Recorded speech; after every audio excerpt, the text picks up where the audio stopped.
Biology के प्रश्न पूछे गए हैं, उन सभी प्रश्नों को आज हम लोग एक ही सेशन में डिस्कस कर लेंगे। चलिए शुरू करते हैं फ्रेंड्स। एक बार सभी लोग प्लीज़ सेशन को लाइक कर दीजिए। देखिए इस सेशन को बनाने में 4 से 5 घंटे का मेरा महत्वपूर्ण समय लगा हुआ है। सो फ्रेंड्स सेशन को लाइक ज़रूर किया करें, आपका एक लाइक हमें काफ़ी मोटिवेट करता है। चलिए देखिए पहला प्रश्न पढ़ेंगे कि रक्त में कौन सा तरल माध्यम होता है। यहाँ पर देखिए ऑप्शन ए, बी, सी और ऑप्शन डी जो है उपरोक्त में से एक से अधिक होता है और ऑप्शन ई उपरोक्त में से कोई नहीं। ये दो ऑप्शन आपको पता है। थोड़ा सा मैं जूम करता हूँ ताकि प्रश्न और भी आपको स्पष्ट रूप से दिखाई दे। चलिए सभी लोग इसका आंसर कमेंट करिएगा कि रक्त में कौन सा तरल माध्यम होता है। आप देख सकते हैं यहाँ पर प्रत्येक प्रश्न के नीचे आपको लिखा मिल जाएगा कि यह प्रश्न जो है किस वर्ष बीपीएससी के द्वारा पूछा गया है। तो आप देख सकते हैं ये इसी बार टीआरई 3.0 2024 में जो है प्रश्न पूछा गया है कि रक्त में कौन सा तरल माध्यम होता है। सब लोग आंसर कमेंट करेंगे। देखिए इसका राइट आंसर जो होगा फ्रेंड्स ये आपका प्लाज्मा होता है। रक्त में कौन सा तरल माध्यम होता है तो फ्रेंड्स प्लाज्मा होता है। ठीक है ना, प्लाज्मा जो है प्लाज्मा रक्त प्लाज्मा रक्त का पीला तरल घटक होता है। पीला तरल घटक होता है जो रक्त कोशिकाओं, प्रोटीन और रक्त के अन्य घटकों को निलंबित करता है। ठीक है ना, काफ़ी इंपॉर्टेंट है फ्रेंड्स, इसको ध्यान रखिएगा। चलिए नेक्स्ट क्वेश्चन कर लेंगे। अगला प्रश्न है, देखिए नेक्स्ट क्वेश्चन है कि पाचन के बाद प्रोटीन किस में परिवर्तित होते हैं। पाचन के बाद प्रोटीन जो है यह किस में परिवर्तित होते हैं। सभी लोग आंसर कमेंट करेंगे और इसी प्रकार से मैं आपको फिजिक्स और केमिस्ट्री भी कवर करवा दूंगा। मॉडर्न हिस्ट्री मैंने कवर कराया हुआ है, geography, Indian geography, Bihar geography, world geography, Bihar history, सब कुछ मैंने कवर कराया हुआ। अगर आपने नहीं देखा है तो देखिएगा, लिंक डिस्क्रिप्शन बॉक्स में मिल जाएगा आपको। और मैंने प्लेलिस्ट भी बना दिया, चाहे तो चैनल पर चले जाइए और प्लेलिस्ट ओपन करके देख सकते हैं। ठीक है ना, देखिए पाचन के बाद जो है प्रोटीन किस में परिवर्तित होता है। ये प्रश्न जो है टीआरई 3.0 2024 में पूछा गया है और साथ ही साथ बीपीएससी असिस्टेंट का जो पेपर हुआ था 2019 में हूबहू यही प्रश्न पूछा गया था। तो आप देख सकते हैं कि प्रश्न बीपीएससी रिपीट करता है। ठीक है ना, पाचन के बाद प्रोटीन किस में परिवर्तित होता है बताइए फ्रेंड्स, इसका राइट आंसर क्या हो जाएगा। तो फ्रेंड्स ये आपका एमिनो एसिड में, option number A right answer इसका हो जाएगा। चलिए पहले हम लोग टीआरई 3.0 जो रद्द हो गया था उसमें जो प्रश्न पूछे गए हैं उसको पहले मैं आपको कवर करवा देता हूं। फिर बीपीएससी के द्वारा जितने भी प्रश्न अब तक पूछे गए हैं, चाहे टीआरई 1.0 हो, टीआरई 2.0 हो, या फिर जो बीपीएससी का रेगुलर एग्जाम होते हैं, बीपीएससी असिस्टेंट, सीडीपीओ, जो आपका बीपीएससी का जो आपका पब्लिक सर्विस वाला जो एग्ज़ाम होता है, सब कुछ मैं आपको कवर करवा दूंगा। देखिए इकोसिस्टम में बैक्टीरिया किस रूप में क्रियाशील होते हैं। चलिए बताएंगे, इसका राइट आंसर क्या हो जाएगा। इकोसिस्टम में बैक्टीरिया जो होते हैं ये किस रूप में क्रियाशील होते हैं बताइए। तो देखिए इकोसिस्टम में बैक्टीरिया जो होते हैं ना, ये होते हैं किस रूप में, तो ये आपके किस रूप में क्रियाशील होते हैं बताइए। राइट आंसर इसका क्या हो जाएगा। तो फ्रेंड्स ये अपघटक के रूप में, डिकम्पोजर के रूप में जो है ये क्रियाशील होते हैं। और साथ ही साथ यहाँ पर देखेंगे कि ये सूक्ष्म उपभोक्ता के रूप में भी, सूक्ष्म उपभोक्ता, यहाँ पर देखिए द्वितीय उपभोक्ता नहीं होगा, सूक्ष्म उपभोक्ता अगर ऑप्शन में रहेगा तो यहाँ पर याद रखेंगे कि जो इकोसिस्टम में बैक्टीरिया है ये अपघटक के रूप में और सूक्ष्म उपभोक्ता के रूप में क्रियाशील होते हैं। ठीक है ना, तो यहाँ पर देखिए अपघटक दिया गया है। चलिए देख सकते हैं ये टीआरई 3.0 में ही प्रश्न पूछा गया है। देखिए डीएनए का कौन सा भाग प्रोटीन की सूचना देता है। डीएनए का कौन सा भाग जो है ये प्रोटीन की सूचना देता है। देखिए प्रोटीन बनाने के लिए आवश्यक जानकारी जीव के डीएनए में संग्रहित होती है और प्रत्येक प्रोटीन के लिए डीएनए में एक अद्वितीय भाग को जीन कोड कहा जाता है। ठीक है ना, और जीन डीएनए का एक टुकड़ा है जो एक एकल प्रोटीन बनाने के लिए आवश्यक होता है। तो यहाँ पर देखिए डीएनए का कौन सा भाग प्रोटीन की सूचना देगा, तो जीन यहाँ पर इसका राइट आंसर हो जाएगा। ठीक है ना, जीन करेक्ट आंसर हो जाएगा। चलिए उसके बाद नेक्स्ट क्वेश्चन कर लेंगे। अगला प्रश्न है कि यदि कोई बीमारी नॉन ह्यूमन प्राणी से किसी मनुष्य में पहुंचती है, नॉन ह्यूमन से किसी ह्यूमन में पहुंचती है, तो इसे क्या कहते हैं। यदि कोई बीमारी नॉन ह्यूमन प्राणी से किसी मनुष्य में पहुंचती है तो इसे क्या कहते हैं बताइए। सब लोग इसका आंसर कमेंट करिए। तो फ्रेंड्स देखिए क्या कहा जाता है इसको, जब कोई बीमारी नॉन ह्यूमन प्राणी से किसी मनुष्य में पहुंचती है तो इसको कहा जाता है पशुजन्य बीमारी। क्या कहा जाता है इसको, इसको पशुजन्य बीमारी कहा जाता है। चलिए उसके बाद देखिएगा कि निम्नलिखित में से कौन सा अजीवीय कारक नहीं है। अजीवीय कारक, एक जीवीय यानी कि जैविक कारक होता है, ठीक है ना। एक इसको हम लोग जैविक भी बोल सकते हैं, जीवीय कारक को बायोटिक कहिए, ये नॉन बायोटिक है, अजीवीय कारक है। तो अजीवीय कारक में देखिए आर्द्रता, उनतास, नमी, ये सब आते हैं। और यहाँ पर देखिए जंतु जो है ना, ये जीवीय कारक में आता है, जैविक में आता है, इसलिए नहीं पूछा गया है। तो ऑप्शन नंबर यहाँ पर सी राइट आंसर होगा, ठीक है ना। टीआरई 3.0 2024 में यह प्रश्न पूछा गया है। बीपीएससी टीचर एग्जाम 2024 के लिए हम लोग बायोलॉजी के यानी कि साइंस के इंपॉर्टेंट क्वेश्चंस को फ्रेंड्स कवर कर रहे हैं, ठीक है ना। चलिए उसके बाद देखिएगा कि वायु प्रदूषण का प्रभाव प्रायः, अब यहाँ पर देखिए शब्द लगा हुआ है प्रायः, ध्यान रखिएगा। वायु प्रदूषण का प्रभाव प्रायः निम्नलिखित में से किस पर पाया जाता है, यानी कि पौधे के किस भाग पर प्रायः पाया जाता है। तो आपको पता है कि प्रदूषक जो होते हैं ये ज़्यादातर पौधे के द्वारा उनकी पत्तियों के माध्यम से अवशोषित किए जाते हैं, ठीक है ना। प्रदूषक ज़्यादातर पौधों द्वारा उनकी पत्तियों के माध्यम से अवशोषित किए जाते हैं, ठीक है, इस चीज़ को आप ध्यान रखिएगा। और वायु प्रदूषण का पौधे पर प्रभाव जो होता है क्या होता है, तो देखिए SO2 जो होता है, SO2 की अत्यधिक सांद्रता बढ़ने से इनकी पत्तियों की कोशिकाएं और क्लोरोफिल अपघटित होने लगती हैं, पत्तियां पीली पड़ जाती हैं और गिरने लगती हैं।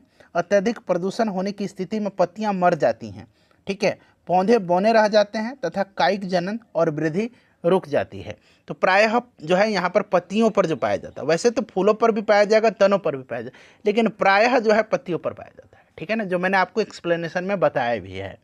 चलिए, निम्नलिखित में से किस प्रकार के प्रदूषण से पीलिया रोग फैल सकता है। पीलिया रोग फैलता है, तो पीलिया रोग जो होता है ना फ्रेंड्स, ये होता है किसके द्वारा, ये आपसे पूछा गया है। तो पीलिया रोग प्राय जो होता है आपका जल के द्वारा, दूषित जल के सेवन से होता है, और पीलिया रोग में आपका लीवर प्रभावित होता है, ठीक है ना। चलिए नेक्स्ट क्वेश्चन है कि निम्नलिखित में से देखिए भारत में कौन सा स्थान जो है जैव विविधता का हॉट स्पॉट है। जैव विविधता का हॉट स्पॉट है कौन सा जगह जो है, कौन सा स्थान जो है भारत में। तो देखिए भारत में जो है ये जो पश्चिमी घाट है, वेस्टर्न घाट है, इसको जो है जैव विविधता का हॉट स्पॉट कहा जाता है। तो यहाँ पर देखिए पश्चिमी घाट राइट आंसर हो जाएगा। चलिए फ्रेंड्स, सेशन पसंद आ रहा है तो प्लीज़ एक बार लाइक कर दीजिए। देखिए हेपेटाइटिस ए किस प्रकार की बीमारी है। हेपेटाइटिस ए जो है किस प्रकार की बीमारी है, चलिए बताएंगे इसका राइट आंसर क्या होगा। देखिए हेपेटाइटिस ए जो होता है ये विषाणु से होने वाली बीमारी है, ये आपको पता है ना, वायरस से होने वाली बीमारी है, क्लियर, वायरस से होने वाली बीमारी है, इस चीज़ को आप ध्यान रखिएगा, काफ़ी इंपॉर्टेंट है। और यह एक बहुत संक्रामक रोग है, ठीक है, बहुत संक्रामक रोग है यह, क्लियर। और यहाँ पर देखिएगा यह आपका हेपेटाइटिस ए जो होता है ना, यह दूषित भोजन या दूषित पानी पीने या किसी संक्रमित व्यक्ति के निकट संपर्क में आने से फैलता है। तो भोजन संदूषण से तो होता ही है, जल उत्पन्न बीमारी भी है, क्योंकि दूषित भोजन, अभी मैंने आपको बताया, दूषित भोजन या दूषित पानी पीने से होता है। साथ ही साथ किसी संक्रमित व्यक्ति के निकट आने, यानी कि वायु उत्पन्न बीमारी, संक्रामक रोग है यह। तो यहाँ पर देखिए एक से अधिक, मेरे ख्याल से इसका राइट आंसर होना चाहिए, ठीक है ना। चलिए उसके बाद नेक्स्ट क्वेश्चन है कि कृत्रिम जीन पैदा किया गया था। कृत्रिम जीन पैदा किया गया था, तो ये किसके द्वारा किया गया था, सब लोग आंसर कमेंट करिएगा। तो यहाँ तक जो है टीआरई 3 में ये प्रश्न सारे पूछे गए हैं जो मैंने आपको कराया हुआ है। तो देखिए ये आपके हरगोविंद खुराना है, हरगोविंद खुराना को कृत्रिम जीन के निर्माण का श्रेय भी दिया जाता है। और देखिए 1968 में इन्होंने जो है चिकित्सा का नोबेल पुरस्कार भी प्राप्त किया था, ये भी आप ध्यान रखेंगे। चलिए अब हम लोग यहाँ पर बीपीएससी के द्वारा जितने भी प्रश्न पूछे गए हैं अब तक उनको हम लोग कवर करते हैं। चला कि पुस्तक द ओरिजिन ऑफ स्पीसीज किसने लिखी है, बताइए इसका राइट आंसर क्या होगा। पुस्तक द ओरिजिन ऑफ स्पीसीज किसने लिखी है। तो देखिए ये जो पुस्तक है द ओरिजिन ऑफ स्पीसीज, इसको लिखा है चार्ल्स डार्विन ने। यह पुस्तक किसके द्वारा लिखी गई है, the origin of species Charles Darwin के द्वारा लिखी गई है। देखिए चार्ल्स डार्विन को विकासवाद का जनक माना जाता है, और चार्ल्स डार्विन इंग्लैंड के जैव विकासविद थे। और चार्ल्स डार्विन द्वारा प्रस्तुत विकासवाद को डार्विनवाद या प्राकृतिक वर्णवाद, अंग्रेजी में इसको बोलेंगे थ्योरी ऑफ नेचुरल सिलेक्शन कहते हैं। तो ये सारे के सारे पॉइंट्स जो हैं आपके एग्जाम यानी कि बीपीएससी टीआरई 3.0 और बीपीएससी टीआरई 4.0 के दृष्टिकोण से महत्वपूर्ण है। इसीलिए मैंने बोला है कि जो भी मैं एक्सप्लेन करूंगा उसको ध्यानपूर्वक जरूर सुनिएगा। चलिए ऑप्शन यहाँ पर डी राइट आंसर इसका हो जाएगा। नेक्स्ट क्वेश्चन हमारा दूसरा प्रश्न कि मानव तंत्र में इंसुलिन किसका चयापचय यानी कि मेटाबॉलिज्म नियंत्रित करता है? बताइए इसका राइट आंसर क्या होगा। मानव तंत्र में इंसुलिन किसका चयापचय यानी कि मेटाबॉलिज्म नियंत्रित करता है? देखिए इंसुलिन का उत्पादन कहाँ से होता है? तो इंसुलिन का उत्पादन अग्नाशय ग्रंथि से होता है, ठीक है ना। और यह हार्मोन भी है इंसुलिन और एक तरह का प्रोटीन भी है जो ग्लूकोज समस्थापन के नियमन में मुख्य भूमिका निभाता है। इंसुलिन लक्ष्य कोशिकाओं में ग्लूकोज से ग्लाइकोजन बनने की क्रिया को प्रेरित करता है। तो ग्लूकोज कार्बोहाइड्रेट का एक स्वरूप ही है, इसीलिए यहाँ पर option number B right answer हो जाएगा। इंसुलिन किसका चयापचय नियंत्रित करता है मानव तंत्र में? तो कार्बोहाइड्रेट का। चलिए फ्रेंड्स नेक्स्ट क्वेश्चन हमारा तीसरा प्रश्न कि निम्नलिखित में से एंटीबायोटिक इसमें से कौन सा है? इसमें से एंटीबायोटिक कौन सा है बताइए। देखिए फ्रेंड्स इसमें से जो है एंटीबायोटिक कौन सा है? तो देखिए पेनिसिलिन है और सल्फाडाइजिन है, ये दोनों एंटीबायोटिक हैं। और देखिए एंटीबायोटिक का उपयोग बैक्टीरिया जनित रोगों के उपचार के लिए किया जाता है। तो यहाँ पर देखिए ऑप्शन नंबर यहाँ पर ई राइट आंसर हो जाएगा, उपरोक्त में से एक से अधिक, ठीक है ना। चलिए उसके बाद नेक्स्ट क्वेश्चन हमारे कि निम्नलिखित में से कौन सा मुख्यतः कार्बोहाइड्रेट है? इसमें से मुख्यतः जो है कौन सा मुख्यतः कार्बोहाइड्रेट है? देखिए यहाँ पर मुख्यतः शब्द लगा हुआ है, इस चीज़ को आपको ध्यान रखना है। तो देखिए इन विकल्पों में से चावल जो है कार्बोहाइड्रेट का मुख्य स्रोत है। कार्बोहाइड्रेट का मुख्य स्रोत इसमें से चावल होगा, यहाँ पर मुख्यतः शब्द लगा हुआ है, इसीलिए यहाँ पर चावल राइट आंसर होगा इसका, ठीक है ना। चलिए उसके बाद नेक्स्ट क्वेश्चन है कीट संवर्धन क्या है? कीट संवर्धन क्या है बताइए, राइट आंसर इसका क्या होगा? कीट संवर्धन क्या है? तो देखिए कीट संवर्धन कीटों जैसे कि केंचुआ की वृद्धि करने का विज्ञान है, ठीक है ना। और केंचुआ को आपको पता है क्या कहा जाता है? कृषकों का मित्र, भूमि की आंत भी इसको कहा जाता है, ठीक है। केंचुआ खाद या वर्मी कंपोस्ट पोषक पदार्थों से भरपूर एक उत्तम जैव उर्वरक भी होता है, ठीक है ना। तो यहाँ पर इसका right answer option number A हो जाएगा, कीटों की वृद्धि करने का विज्ञान। चलिए उसके बाद नेक्स्ट क्वेश्चन कर लेंगे अगला प्रश्न कि जेनेटिक निम्न में से किसका अध्ययन है? जेनेटिक्स जो है निम्न में से किसका अध्ययन है? चलिए बताइए इसका राइट आंसर फ्रेंड्स क्या होगा? जेनेटिक्स किसका अध्ययन है? तो देखिए फ्रेंड्स जेनेटिक्स जीव विज्ञान की वह शाखा है जिसके अंतर्गत जीवधारियों के जीनों, आनुवांशिकता और विचरण का अध्ययन किया जाता है। तो यहाँ पर देखिए आनुवांशिकता और विचरण दिया गया है, ऑप्शन नंबर यहाँ पर इसका डी करेक्ट आंसर हो जाएगा। चलिए उसके बाद देखिएगा कि गर्भ में भ्रूण के विकास को जानने के लिए निम्नलिखित में से देखिए निम्नलिखित किरणों या तरंगों में से किसका उपयोग किया जाता है? गर्भ में भ्रूण के विकास को जानने के लिए निम्नलिखित किरणों तरंगों में से किसका उपयोग किया जाता है? बताइए इसका राइट आंसर फ्रेंड्स क्या होगा? सभी लोग इसका आंसर कमेंट करिएगा। तो यहाँ पर ध्यान दीजिएगा फ्रेंड्स, इसका जो करेक्ट आंसर होगा वो आपका गर्भ में भ्रूण के विकास को जानने के लिए अल्ट्रासाउंड तकनीक के तहत पराध्वनि तरंगों का यानी कि अल्ट्रा साउंड वेव्स का जो है उपयोग किया जाता है, ठीक है ना। तो यहाँ पर option number C right answer इसका हो जाएगा। नेक्स्ट क्वेश्चन है और सेशन पसंद आ रहा है तो प्लीज़ इसको लाइक करिए, आपके एग्जाम तक कंटिन्यू ये सेशन चलेगा इसी तरह से। चलिए निम्नलिखित में से कौन सा एक सच्चा फल नहीं है यानी कि ट्रू फ्रूट नहीं है इसमें से? देखिए जब फल के निर्माण में अंडाशय के अलावा यानी कि ओवरी के अलावा कुछ अन्य भाग भी शामिल होते हैं तो ऐसे फल को फॉल्स फ्रूट यानी कि असत्य फल कहते हैं। जैसे कि उदाहरण के लिए सेब, काजू, नाशपाती ये सब असत्य फल हैं। तो इसमें से कौन सा सच्चा फल नहीं है? तो सच्चा फल इसमें से आपका सेब ही तो सच्चा फल नहीं है, क्योंकि सेब असत्य फल है, ट्रू फॉल्स फ्रूट है, ठीक है ना। ये असत्य फल है, सच्चा फल नहीं है। चलिए उसके बाद देखिएगा कि पाइन, फर, स्प्रूस, सेडार, लार्च और साइप्रस आदि मशहूर लकड़ी उत्पादक पौधे में से बहुत से भारत के पहाड़ी क्षेत्रों में भी पाए जाते हैं। ये सभी क्या कहलाते हैं? बताइए इसका राइट आंसर क्या होगा? तो देखिए ये सभी क्या कहलाते हैं फ्रेंड्स? देखिए पाइन, फर, स्प्रूस, सेडार, लार्च और साइप्रस ये सभी जो हैं ये पर्वतीय वन के अंतर्गत पाए जाने वाले कोणधारी वृक्ष हैं और ये सभी जिम्नोस्पर्म कहलाते हैं, यानी कि अनावृत बीजी ये कहलाते हैं, अनावृत बीजी कहलाते हैं, अनावृत बीजी, ठीक है ना। Option number B right answer हो जाएगा। और यहाँ पर देखिए आवर्तबीजी है, अंग्रेजी में इसको हम लोग एंजियोस्पर्म बोलेंगे। ये क्या होते हैं, तो जिन पौधे के बीज फलों के अंदर ढके होते हैं उनको हम लोग एंजियोस्पर्म यानी कि आवर्तबीजी बोलते हैं। ठीक है, चलिए उसके बाद नेक्स्ट क्वेश्चन देखिएगा कि लवंग एक मसाला है, पौधे के किस भाग से यह प्राप्त होता है। लवंग जो है यह पौधे के किस भाग से प्राप्त होता है। तो देखिए लवंग जो है यह बंद कलियां या पुष्प कलिका हैं। ठीक है ना, इस चीज़ को आप ध्यान रखिएगा फ्रेंड्स। तो यहाँ पर देखिए पुष्प की कली। ठीक है, चलिए उसके बाद देखिए सेम क्वेश्चन है, फिर से देखिए ये अलग पूछा गया, बीपीएससी के द्वारा प्रश्न रिपीट होता है।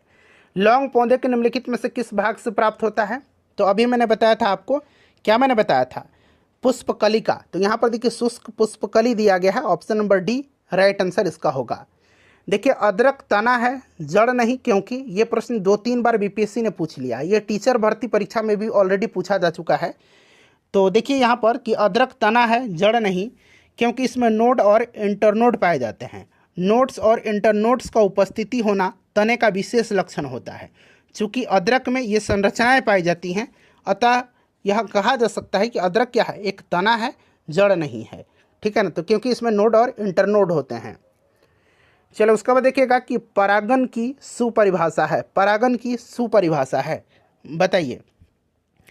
परागन में पुष्प के पराग केसर के परागकण स्थानांतरित होकर के पुष्प के स्त्री केसर तक पहुंचते हैं और इसी क्रिया को परागन कहते हैं। ठीक है ना, तो यहाँ पर देखिएगा परागकण का पराग केसर से क्लोम छिद्र तक यानी कि स्त्री केसर तक स्थानांतरित होने की क्रिया।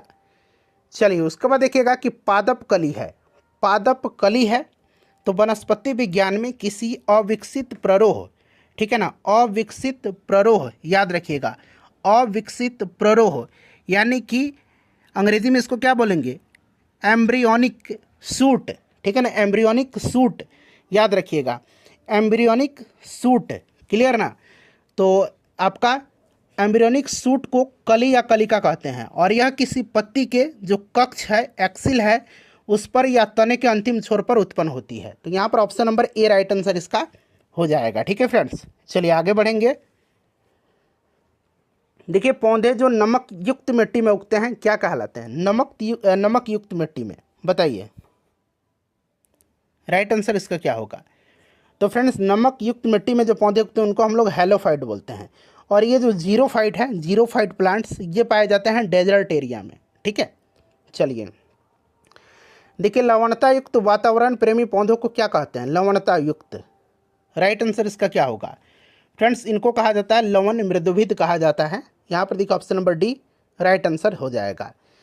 देखिए उसके बाद नेक्स्ट क्वेश्चन है ईईजी यानी कि इलेक्ट्रोएंसेफेलोग्राम और एक होता है ईसीजी। एक क्या है, ईसीजी है, एक ईसीजी है। ईसीजी को हम लोग क्या बोलते हैं, ईसीजी को बोलते हैं इलेक्ट्रोकार्डियोग्राम और ये आपका ईईजी है। निम्न में से किसकी निगरानी के लिए उपयोग होता है, ईईजी है जो है तो मस्तिष्क के लिए। ठीक है ना, मस्तिष्क की विद्युतीय गतिविधि को मापने वाला यह यंत्र है। तो यहाँ पर देखिए मस्तिष्क राइट आंसर हो जाएगा और ईसी जो है ये आपका हृदय हो जाएगा। चलिए उसके बाद देखिएगा कि मांसपेशियों में दर्द के उपचार में उपयोग किया जाने वाला विकिरण कौन सा है, मांसपेशियों में दर्द के उपचार में उपयोग किया जाने वाला विकिरण कौन सा है। तो फ्रेंड्स यह विकिरण कौन सा है, तो यह विकिरण है आपका इंफ्रारेड, इंफ्रारेड रेडिएशन है, इंफ्रारेड है। ठीक है ना, इस चीज़ को आप याद रखिएगा। हिंदी में इसको हम लोग बोलेंगे अवरक्त, ठीक है ना, अवरक्त बोलेंगे। और देखिए फ्रेंड्स अगर हम बात करते हैं तो इसकी खोज का श्रेय इंफ्रारेड का किसको दिया जाता है, तो हर्शल को दिया जाता है। ठीक है ना, इस चीज़ को आप ध्यान रखिएगा, विलियम हर्शल को दिया जाता है। तो यहाँ पर देखिए आपका इंफ्रारेड हो जाएगा, option number A correct answer इसका हो जाएगा। चलिए उसके बाद देखिएगा कि जीवों में अत्यधिक विविधता का कारण क्या है, जीवों में अत्यधिक विविधता का कारण जो है ये क्या है, तो जीवों में अत्यधिक विविधता का कारण जो है ये आपका उत्परिवर्तन है, उत्परिवर्तन होता है। तो यहाँ पर option number C correct answer हो जाएगा। देखिए मेंडल के आनुवंशिकता का सिद्धांत किस पर आधारित है, बताइए। तो देखिए मेंडल का जो आनुवंशिकता का सिद्धांत है यह किस पर आधारित है, तो फ्रेंड्स यह लैंगिक जनन पर आधारित है। लैंगिक जनन यहाँ पर राइट आंसर हो जाएगा। आनुवंशिकता का जनक किसको कहा जाता है, ग्रेगर जॉन मेंडल को कहा जाता है, इसे भी आप ध्यान रखिएगा। देखिए डीएनए की खोज किसने किया था, डीएनए की खोज किसने किया था, बताइए राइट आंसर इसका क्या हो जाएगा। डीएनए की खोज जो है किसने किया था, तो देखिए डीएनए की पहचान जो है सर्वप्रथम किया था फ्रेडरिक मिस्सर ने। डीएनए की खोज किया था फ्रेडरिक मिस्सर ने। ऑप्शन में देखिए फ्रेडरिक मिस्सर कहीं भी नहीं दिया गया है, इसलिए ऑप्शन नंबर ई राइट आंसर हो जाएगा, उपरोक्त में से कोई नहीं। डीएनए की खोज किसने किया था, फ्रेडरिक मिस्सर ने किया था। ठीक है ना फ्रेंड्स, इस चीज़ को आप ध्यान रखिएगा। देखिए जेम्स वाटसन और फ्रांसिस क्रिक आप लोग बोलेंगे, तो देखिए इन्होंने जो है क्या किया था, तो इन्होंने डीएनए का कुंडलीकार विन्यास प्रस्तुत किया था। खोज किया था फ्रेडरिक मिस्सर ने, तो ऑप्शन ई राइट आंसर होगा, उपरोक्त में से कोई नहीं। चलो उसके बाद देखिएगा कि जीव कोशिकाओं में आनुवांशिक लक्षणों के नियंत्रण में निम्नलिखित में से कौन सा उत्तरदायी है।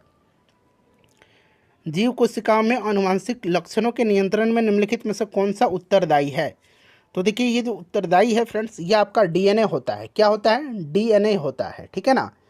चलिए उसके बाद देखिए एक पीढ़ी से दूसरी पीढ़ी में वंशागति के अध्ययन को कहते हैं। एक पीढ़ी से दूसरी पीढ़ी में वंशागति के अध्ययन को क्या कहते हैं, बताइए। तो फ्रेंड्स इसको कहा जाता है अनुवांशिकी। इसको अनुवांशिकी कहा जाता है। अनुवांशिकी जीव विज्ञान की वह शाखा है जिसका अंतर्गत अनुवांशिकता एवं जीवों की विभिन्नताओं का अध्ययन किया जाता है।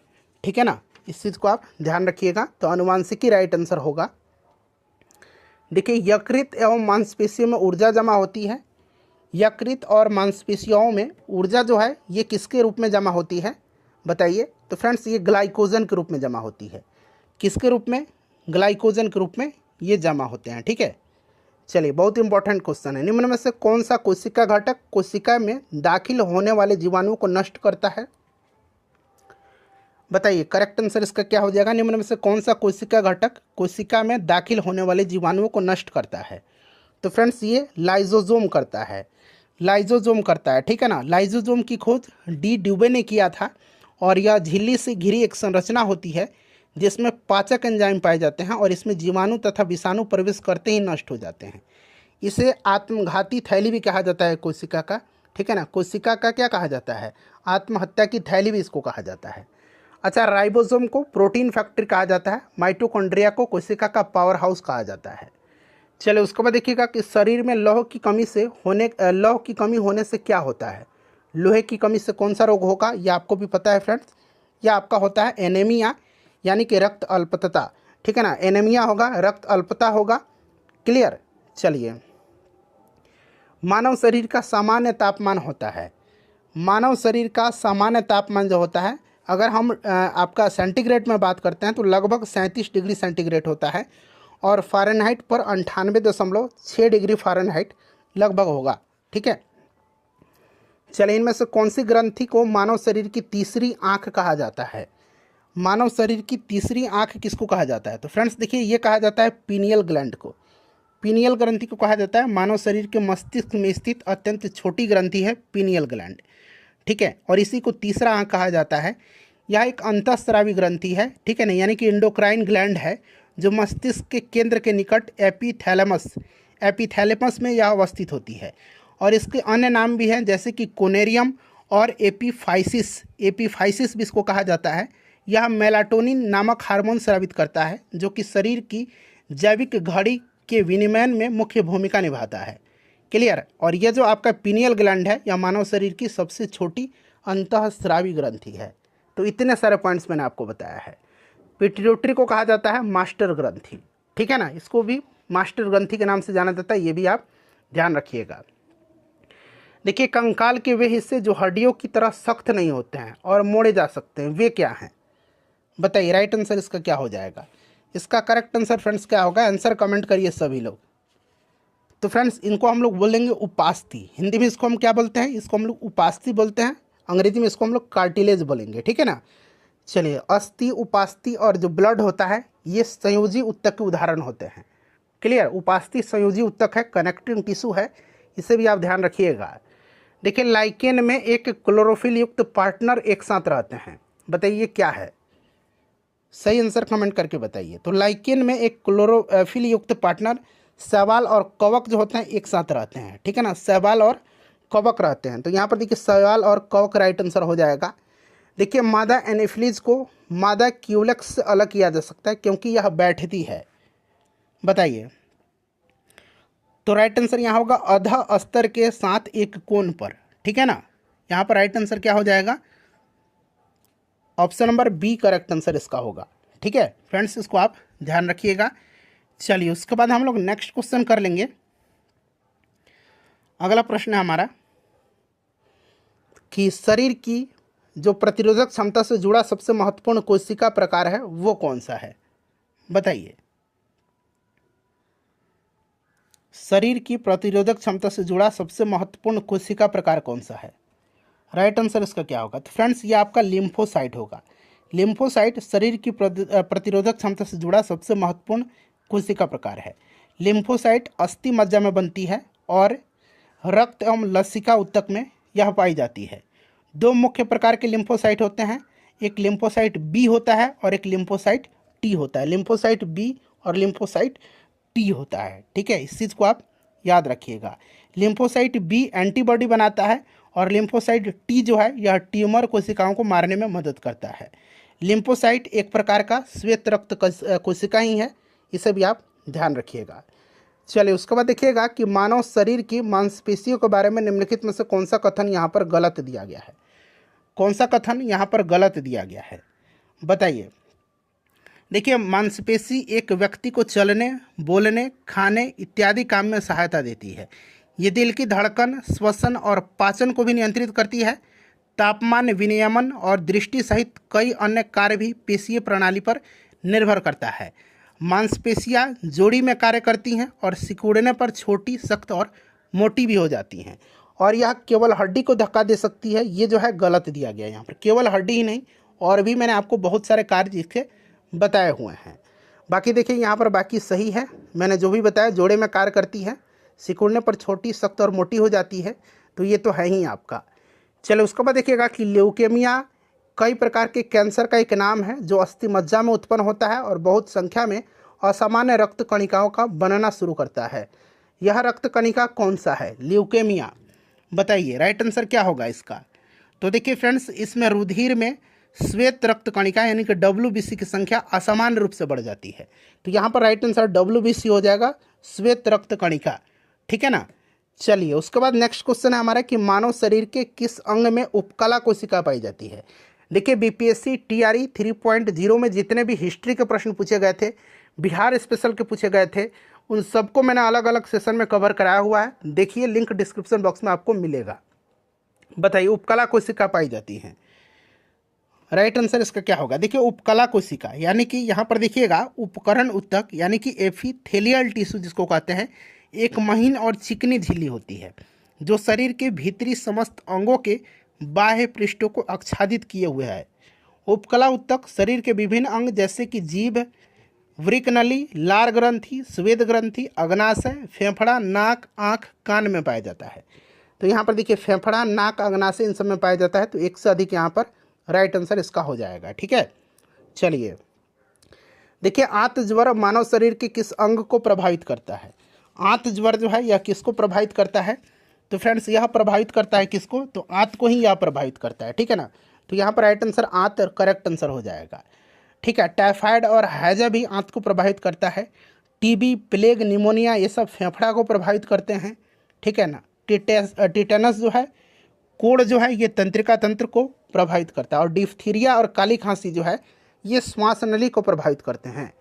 देखिए कार्बनिक कृषि एक ऐसी कृषि प्रणाली है जिसमें, थोड़ा सा छोटा कर देता हूं ताकि आपको और भी स्पष्ट रूप से दिखाई दे, बताइए करेक्ट आंसर क्या होगा। तो देखिए फ्रेंड्स इसमें क्या होगा कि कार्बनिक खादों, पुनर्चक्रित फॉर्म अपशिष्टों और जैव कारकों का अधिकतम मात्रा में प्रयोग किया जाता है। तो ऑप्शन नंबर यहाँ पर सी इसका राइट आंसर हो जाएगा, ठीक है।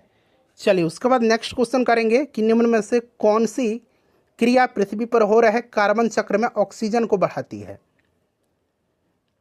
कौन सी इसमें से क्रिया जो है पृथ्वी पर हो रहे कार्बन चक्र में ऑक्सीजन को बढ़ाती है, राइट आंसर इसका क्या होगा।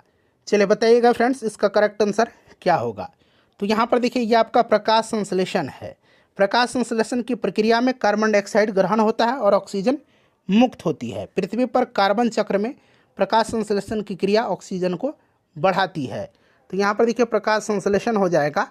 उसके बाद देखिए निम्न में से संवहनी पौधे को चुनिए। संवहनी पौधे इसमें से कौन से हैं, तो देखिए फर्न एक जो है अपुष्पक संवहनी पौधा है।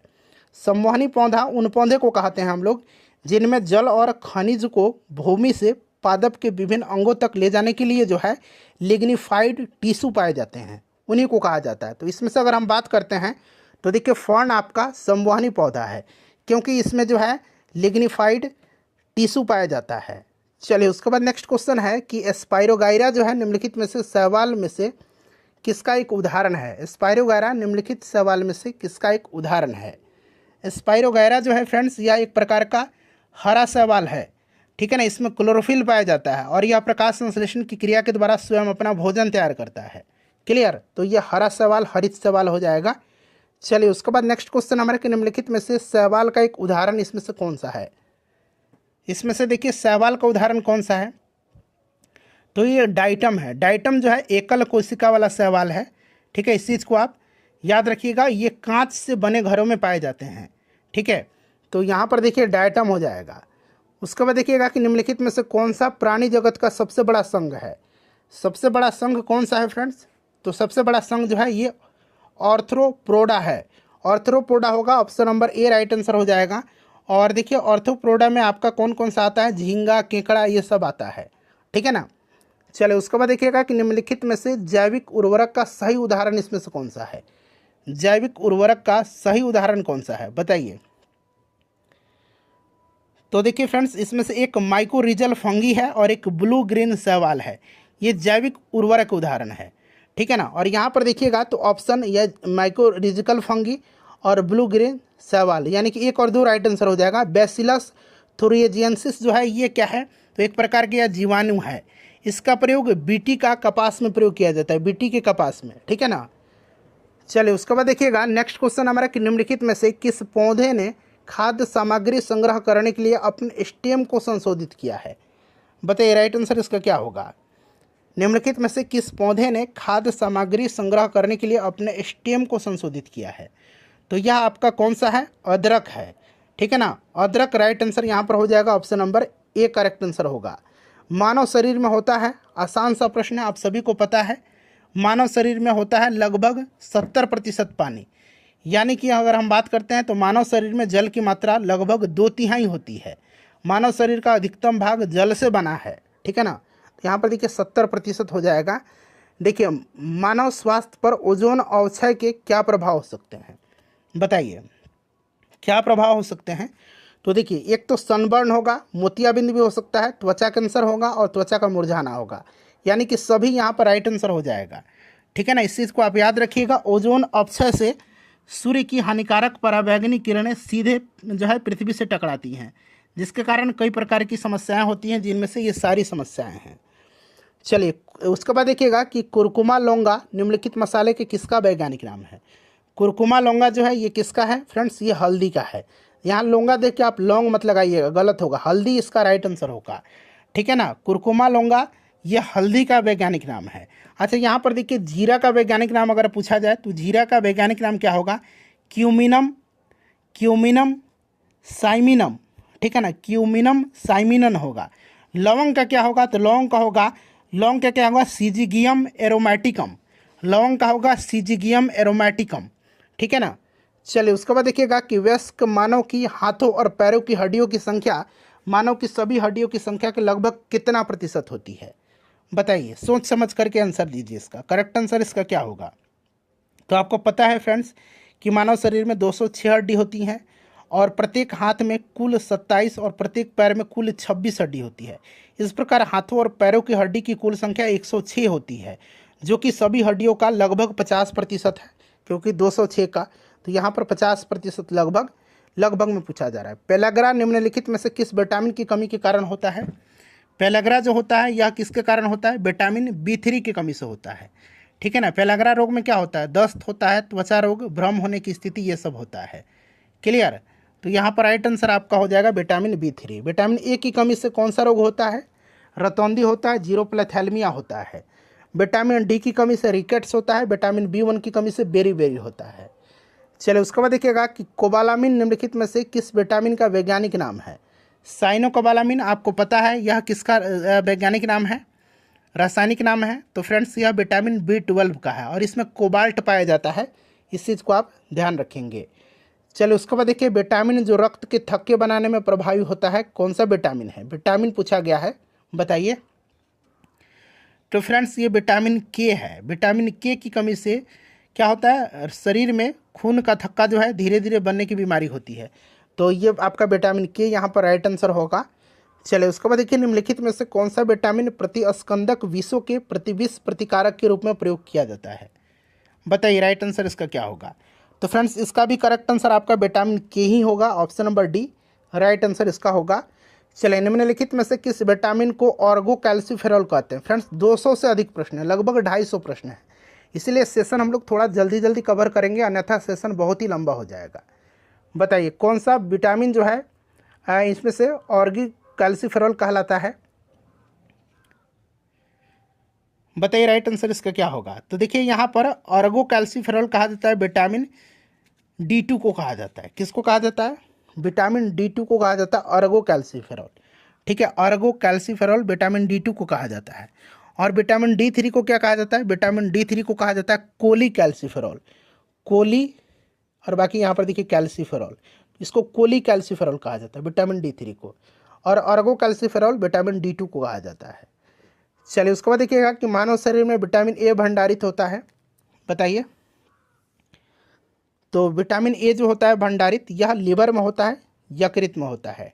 ठीक है, विटामिन ए का रासायनिक नाम रेटिनॉल होता है, इसे भी आप ध्यान रखेंगे। इसकी कमी से मैंने बताया है रतौंधी या फिर जीरोप्लैथेलमिया नामक रोग होता है।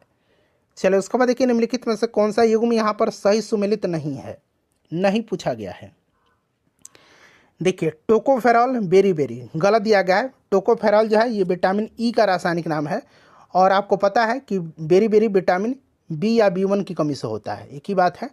ठीक है ना, तो ये वाला गलत दिया गया है, सुमेलित नहीं है। बाकी सारे रेटिनॉल, विटामिन ए, जीरोप्लैथेलमिया मैंने आपको बताया था, साइनोकोबालामिन रक्त अल्पता यानी कि एनीमिया, और ऑर्गो कैल्सीफेरॉल रिकेट्स।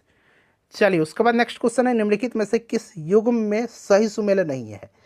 सही सुमेल नहीं है, चूँकि ये सारे के सारे सही सुमेल है। यहाँ पर देखिए विटामिन B1 में संतरा, आपको पता है, आप कहेंगे विटामिन सी होता है, लेकिन जी हाँ, सी के साथ साथ इसमें थोड़ी मात्रा में विटामिन B1 भी पाया जाता है, इसलिए ये भी सही है। Vitamin D cod liver oil, ये भी सही है। विटामिन ई गेहूँ अंकुर तेल, और विटामिन के अल्फा अल्फा, ये सारे के सारे सही हैं। सही सुमेल नहीं है इनमें से कोई नहीं, क्योंकि सारे सुमेल हैं। चलिए उसके बाद देखिएगा कि जिस विटामिन में कोबाल्ट होता है वह कौन सा विटामिन है? मैंने आपको बताया था विटामिन B12 में कोबाल्ट पाया जाता है, इसका जो नाम है रासायनिक, ये साइनोकोबालामिन है विटामिन B12 का। चलिए उसके बाद अगला प्रश्न कर लेंगे कि एक स्वस्थ वयस्क मनुष्य में रक्त का कुल परिमाप होता है, बताइए। तो राइट आंसर इसका होगा लगभग 5 से 6 लीटर होता है। ठीक है ना, तो यहाँ पर देखिए 5 से 6 लीटर होगा। चलिए उसके बाद देखिए निम्नलिखित में से कौन सा एक एंटीबायोटिक नहीं है? नहीं पूछा गया है, बताइए। तो इसमें से आप देखेंगे तो ऑक्सीटोसिन जो है यह एक एंटीबायोटिक नहीं है। ठीक है, ऑक्सीटोसिन जो है एक प्रकार का यह स्तनधारियों में पाए जाने वाला हार्मोन है। ठीक है ना, जो मस्तिष्क के हाइपोथैलेमस नामक हिस्से में पैदा होता है और पिट्यूटरी ग्रंथि में इकट्ठा होता है। ठीक है ना, तो यह ऑक्सीटोसिन जो है यह हार्मोन है, न कि एंटीबायोटिक। चलिए हेपेटाइटिस बी जीवाणु का उद्भव काल होता है?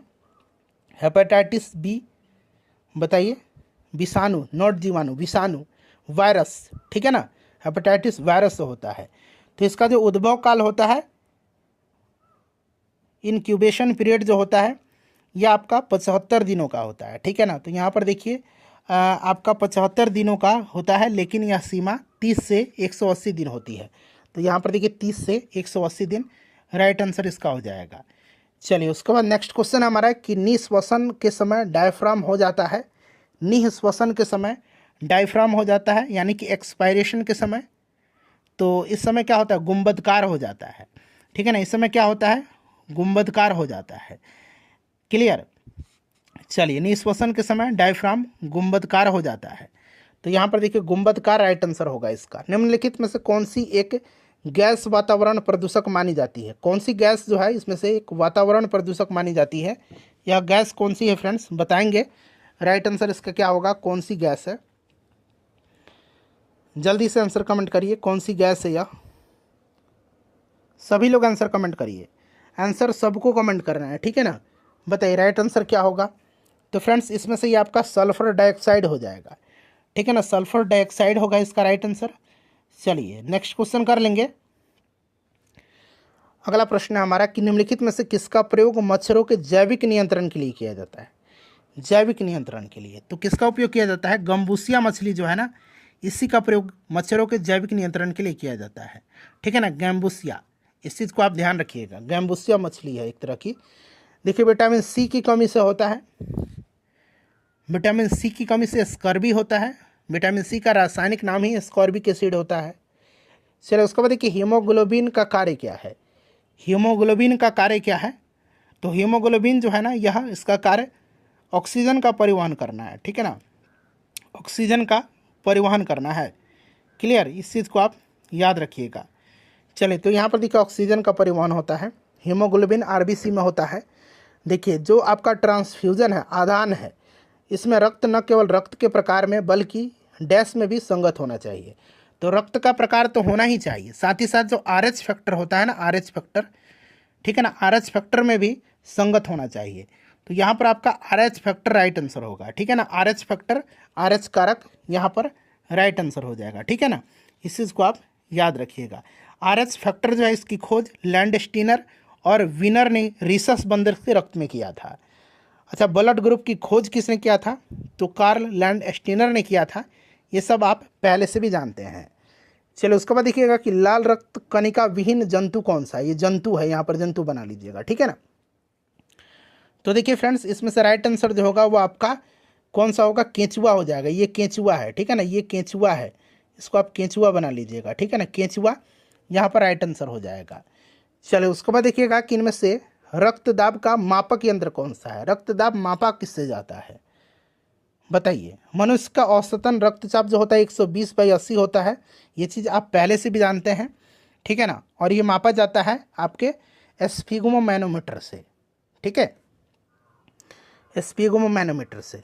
चलिए वृक्क से प्रति मिनट औसत रक्त प्रवाह होता है। वृक्क से यानी कि किडनी से प्रति मिनट औसत रक्त प्रवाह होता है, बताइए।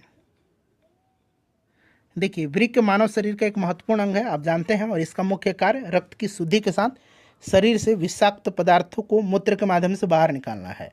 और मानव वृक्क प्रतिदिन लगभग 1500 लीटर रक्त की शुद्धि करता है और लगभग 1.5 लीटर मूत्र में तब्दील कर देता है। वृक्क से प्रति मिनट 1200 सीसी रक्त प्रवाहित होता है, 1200 सीसी, ठीक है ना? अनुवांशिकता शब्द मुख्य रूप से किसे संदर्भित करता है? अनुवांशिकता शब्द जो है यह अनुवांशिकी को, सिंपल सा क्वेश्चन है, ठीक है ना? अनुवांशिकी यहाँ पर राइट आंसर हो जाएगा। जीव विज्ञान में अनुवांशिकता का अध्ययन अनुवांशिकी कहलाता है और अनुवांशिकता माता पिता से उनकी संतानों में गुणों का स्थानांतरण होता है। चलिए इंसुलिन क्या है? तो मैंने बताया था इंसुलिन एक हार्मोन भी है और एक तरह का क्या है? प्रोटीन भी है। तो यहाँ पर आप देख सकते हैं प्रोटीन दिया गया है और एक हार्मोन भी है। चलिए निम्नलिखित में से कौन सा हार्मोन है इसमें से? देखिए इंसुलिन आ गया ना, इंसुलिन एक प्रकार का हार्मोन भी है, ठीक है ना? इंसुलिन आपका अग्नाशय से स्रावित होता है, लैंगरहैंस की बिट्टा कोशिका से, ये सब आप जानते हैं। चलिए महिला सेक्स हार्मोन इसमें से कौन सा है? महिला सेक्स हार्मोन इसमें से कौन सा है? तो इसमें से आप देखेंगे तो एस्ट्रोजन जो है ना, एस्ट्रोजन ये महिला सेक्स हार्मोन है, ठीक है ना? टेस्टोस्टेरोन जो होता है, टेस्टोस्टेरोन, टेस्टोस्टेरोन इस तरह से कुछ लिखा जाता है, टेस्टोस्टेरोन ये पुरुष हार्मोन होता है, ठीक है ना? देखिए निम्नलिखित में से कौन सा हार्मोन स्तन ग्रंथियों से दुग्ध का स्राव होने में भूमिका निभाता है? बताइए राइट आंसर इसका क्या होगा? तो फ्रेंड्स ये हार्मोन ऑक्सीटोसिन हार्मोन है, ऑक्सीटोसिन, ठीक है ना? ऑक्सीटोसिन हार्मोन है, यह आपको भी पता होगा। ऑक्सीटोसिन हार्मोन राइट आंसर होगा इसका। निम्नलिखित में से किस हार्मोन में आयोडीन मिली होती है? आयोडीन किस में होता है? तो फ्रेंड्स ये थायरॉक्सिन में होता है, थायरॉक्सिन में होता है हार्मोन आयोडीन, ठीक है ना? इस चीज़ को आप ध्यान रखिएगा, थायरॉक्सिन हार्मोन में आयोडीन मिली होती है और शरीर में आयोडीन की कमी से घेंघा रोग होता है, ये चीज़ भी आप ध्यान रखिएगा। चलिए उसके बाद देखिएगा कि पीयूष ग्रंथि स्थित होती है, जो पिट्यूटरी ग्लैंड है, पीयूष ग्रंथि, इसको मास्टर ग्रंथि कहते हैं, यह आपके मस्तिष्क में होती है। मस्तिष्क में हाइपोथैलेमस के नीचे स्थित एक छोटी सी अंतःस्रावी ग्रंथि है। तो यहाँ पर देखिए मस्तिष्क राइट आंसर यहाँ पर हो जाएगा। चलिए एंटीबायोटिक दवा का उदाहरण इसमें से कौन सा है? सिंपल सा क्वेश्चन है, पेनिसिलिन है इसमें से, ठीक है ना, पेनिसिलिन राइट आंसर हो जाएगा। क्लियर। चलिए उसके बाद देखिएगा कि अच्छा पेनिसिलिन की खोज किसने किया था, ज़रा आप मुझे कमेंट करके बताइए। तो देखिए चिकित्सा स्थितियों का निदान करने के लिए एमआरआई, यहाँ पर देखिए एमआरआई तकनीक का उपयोग किया जाता है। एमआरआई में किसका उपयोग नहीं होता है बताइए? मैग्नेटिक रेजोनेंस इमेजिंग इसको बोलेंगे, फुल फॉर्म होता है। और इसमें किसका प्रयोग नहीं होता है बताइए? एमआरआई के द्वारा शरीर के अंगों का चित्र तैयार करने के लिए प्रबल चुंबकीय क्षेत्र तथा रेडियो तरंगों का प्रयोग किया जाता है, ठीक है ना। इसमें चुंबकीय अनुनाद यानी कि जो टोमोग्राफी है, एमआरटी भी कहते हैं इसको, चुंबकीय अनुनाद टोमोग्राफी एमआरटी भी कहते हैं, ठीक है ना फ्रेंड्स। और एक्सरे और गामा किरण दोनों ही उच्च आवृत्ति के आयनकारी विकिरण जो आयनाइजिंग रेडिएशन है, जिसका अर्थ है कि इन दोनों में किसी परमाणु या अणु से इलेक्ट्रॉन को मुक्त करने हेतु पर्याप्त ऊर्जा होती है, तो इनका उपयोग किया जाता है। इसीलिए यहाँ पर ऑप्शन ई राइट आंसर होगा, एक से अधिक। चलिए उसके बाद देखिएगा कि अंगोरा ऊन किससे निकाला जाता है। चलिए इसका आंसर आप लोग मुझे कमेंट करके बताइए। इसका आंसर आप लोग मुझे कमेंट करके बताइए कि अंगोरा ऊन किससे निकाला जाता है। चलिए उसके बाद नेक्स्ट क्वेश्चन है कि पौधे अपना पोषक तत्व मुख्यतः किससे प्राप्त करते हैं। पौधे अपना पोषक तत्व जो है मुख्यतः प्राप्त किससे करते हैं? तो ये मिट्टी से करते हैं, मृदा से करते हैं, ठीक है ना। मृदा से जो आपका मिनरल न्यूट्रिशन है, पोषक तत्व जो होता है, ये आपका मिट्टी से करते हैं। प्रकाश संश्लेषण होता है, प्रकाश संश्लेषण होता है बताइए? तो फ्रेंड्स ये क्लोरोप्लास्ट में होता है। सिंपल सा क्वेश्चन है, कहाँ पर होता है? क्लोरोप्लास्ट में होता है, ठीक है। और क्लोरोप्लास्ट में हरे रंग का जो वर्णक होता है क्लोरोफिल, ये पाया जाता है। चलिए प्रकाश संश्लेषण का उप उत्पाद क्या है, यानी कि बाई प्रोडक्ट इसका क्या है बताइए? इसका उप उत्पाद जो है यहाँ क्या है? ऑक्सीजन है। इस चीज़ को आप ध्यान रखिएगा, ऑक्सीजन होगा। चलिए सौर ऊर्जा एटीआई में बदलती है बताइए? राइट आंसर इसका क्या होगा? करेक्ट आंसर इसका बताइए? एटीपी में बदलती है। ये पी बना लीजिए, आई नहीं पी होगा, एटीपी में बदलती है। तो सौर ऊर्जा जो है क्लोरोप्लास्ट में एटीपी में बदलती है, ठीक है ना। इस चीज़ को आप याद रखिएगा, क्लोरोप्लास्ट होगा। चलिए कोशिका का शक्ति स्रोत यानी कि पावर हाउस कह सकते हैं। मैंने बताया था पावर हाउस कहा जाता है किसको? माइटोकॉन्ड्रिया को, ठीक है ना।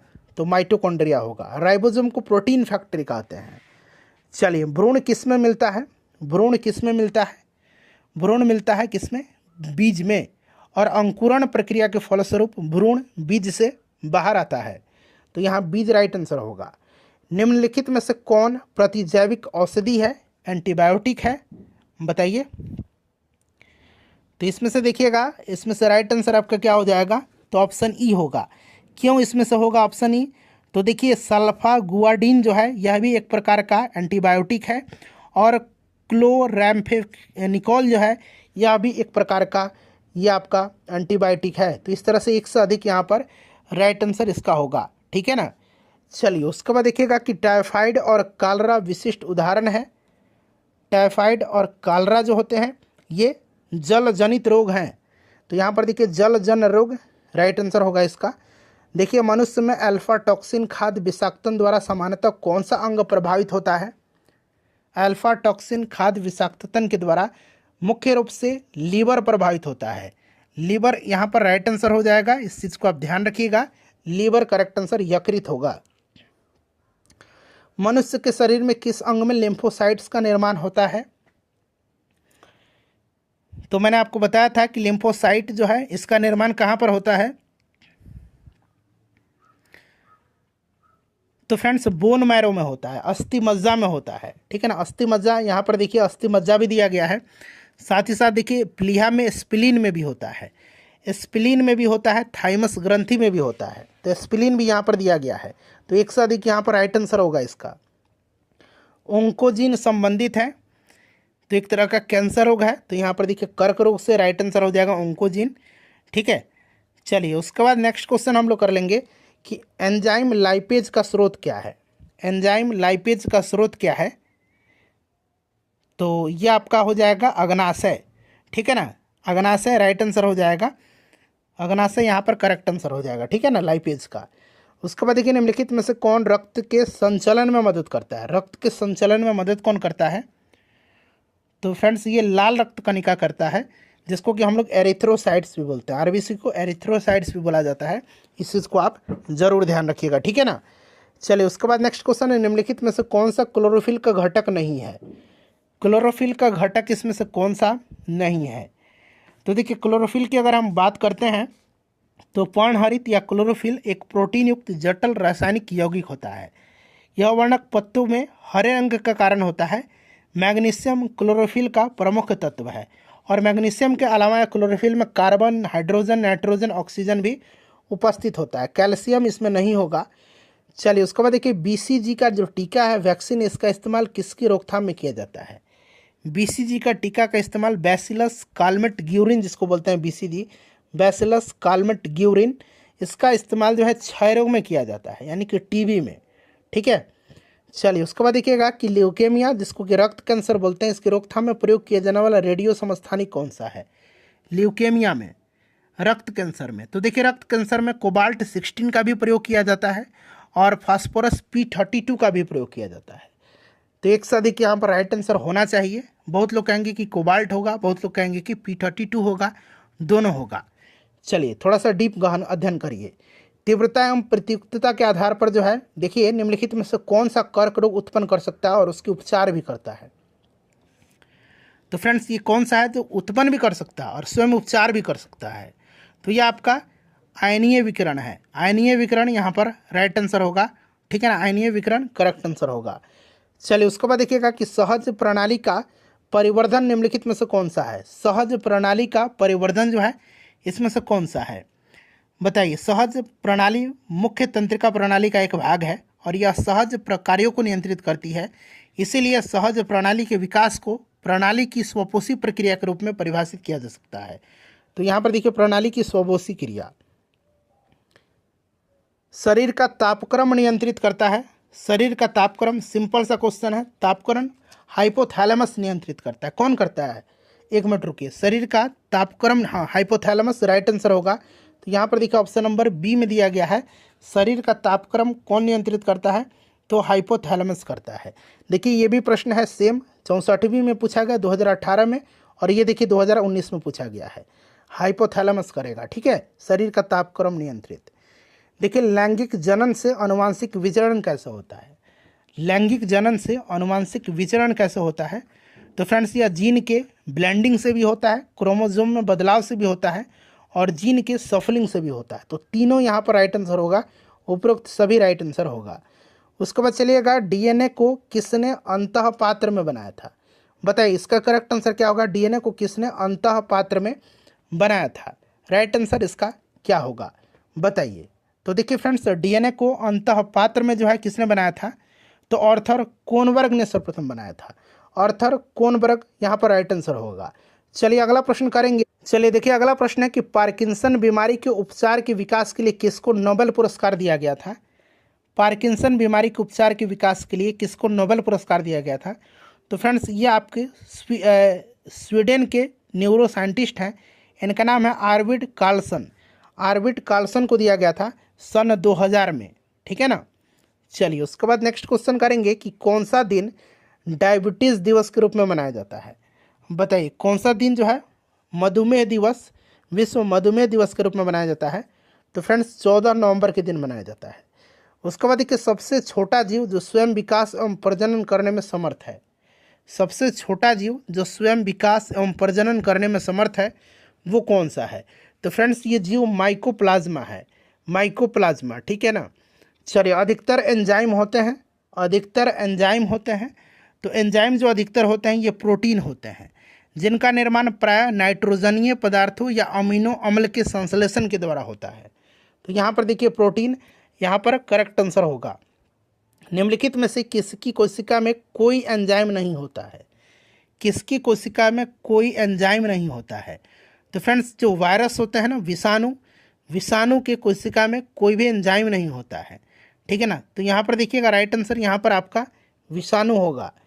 उसके बाद देखिएगा कि बिल तथा मेलिंडा गेट्स फाउंडेशन द्वारा स्थापित भारत के लिए कार्यक्रम आह्वान किसके प्रतिरोध के लिए कार्यरत है। तो फ्रेंड्स ये आपकी एड्स के लिए है, एचआईवी के लिए है, ठीक है ना, आह्वान। और यह शुरुआत हुआ था 2003 में इसकी, ठीक है ना। तो एचआईवी एड्स के लिए है। चलिए डॉक्टरी मृत्यु की घोषणा होती है जब, देखिए डॉक्टर कब किसी को मृत घोषित करेगा। तो यहाँ पर आप देखिए कि नाड़ी गति अगर बंद हो गई हो, हृदय गति रुक गई हो, आँख की पुतलियाँ स्थिर और फैल गई हो तथा प्रकाश पड़ने पर कोई भी प्रतिक्रिया न हो, तो इस कंडीशन में तो उपयुक्त सभी तीनों एक साथ जब मौजूद हो तभी होगा ये, ठीक है ना। चलिए उसके बाद नेक्स्ट क्वेश्चन कर लेंगे। अगला प्रश्न है कि सर्वप्रथम मानव हृदय का प्रत्यारोपण हुआ था। तो सर्वप्रथम मानव हृदय का प्रत्यारोपण जो है ये क्या था, क्रिश्चियन बर्नार्ड ने, डॉक्टर क्रिश्चियन बर्नार्ड ने। और ये दक्षिण अफ्रीका के ये सर्जन थे, ठीक है ना, इन्होंने ही किया था। तो राइट आंसर क्या होगा, सफलतापूर्वक ट्रांसप्लांटेशन किया था इन्होंने हृदय का दक्षिण अफ्रीका में। चलिए उसके बाद देखिए जीवाणु की खोज किसने किया था। काफ़ी इंपॉर्टेंट क्वेश्चन है। जीवाणु की खोज किया था किसने, लीवेनहॉक ने किया था, ठीक है ना। यहाँ पर देखिए लीवेनहॉक ने किया था। चलिए और विषाणु की खोज इवानोस्की ने किया था। किस वैज्ञानिक चिकित्सक ने पहली बार टीकाकरण की शुरुआत किया था। टीकाकरण की खोज किसने किया था, तो फ्रेंड्स ये एडवर्ड जेनर ने किया था। और एडवर्ड जेनर को प्रतिरक्षा प्रणाली का जनक भी कहा जाता है, इस चीज़ को आप याद रखिएगा, काफ़ी इंपॉर्टेंट है, ठीक है ना। चलिए उसके बाद देखिएगा कि बायोडिग्रेडेबल अपशिष्ट को आप आमतौर पर जिसकी मदद से उपयोगी पदार्थ में बदला जाता है वह क्या है, बताइए। तो फ्रेंड्स ये बैक्टीरिया के द्वारा इसको जो है उपयोगी पदार्थ में बदला जा सकता है, किसको, बायोडिग्रेडेबल अपशिष्ट को। चलिए उसके बाद देखिए कणीय तत्व क्या है। कणीय तत्व क्या है, कणीय तत्व जो है फ्रेंड्स ये जो कणीय तत्व पार्टिकुलेट मैटर है, बताइए, ये वायु प्रदूषक होते हैं, ठीक है ना, जो कि वायु में उपस्थित अत्यंत सूक्ष्म कण और तरल के सूक्ष्म बूंदों का एक जटिल मिश्रण होते हैं, वायु प्रदूषक होते हैं। देखिए समवनी पौधे में पानी ऊपर किसके जाता है, पानी जाता है जाइलम के द्वारा और भोजन का संवहन होता है फ्लोएम टिश्यू के द्वारा। सेल्सियस स्केल पर मानव शरीर का सामान्य तापमान सेल्सियस पर तो लगभग 37 डिग्री मैंने आपको बताया था ना। तो यहाँ पर देखिए 36.9 डिग्री सेंटीग्रेड। चलिए सर्वदाता वर्ग के रक्तदाता का वर्ग ग्रुप होता है।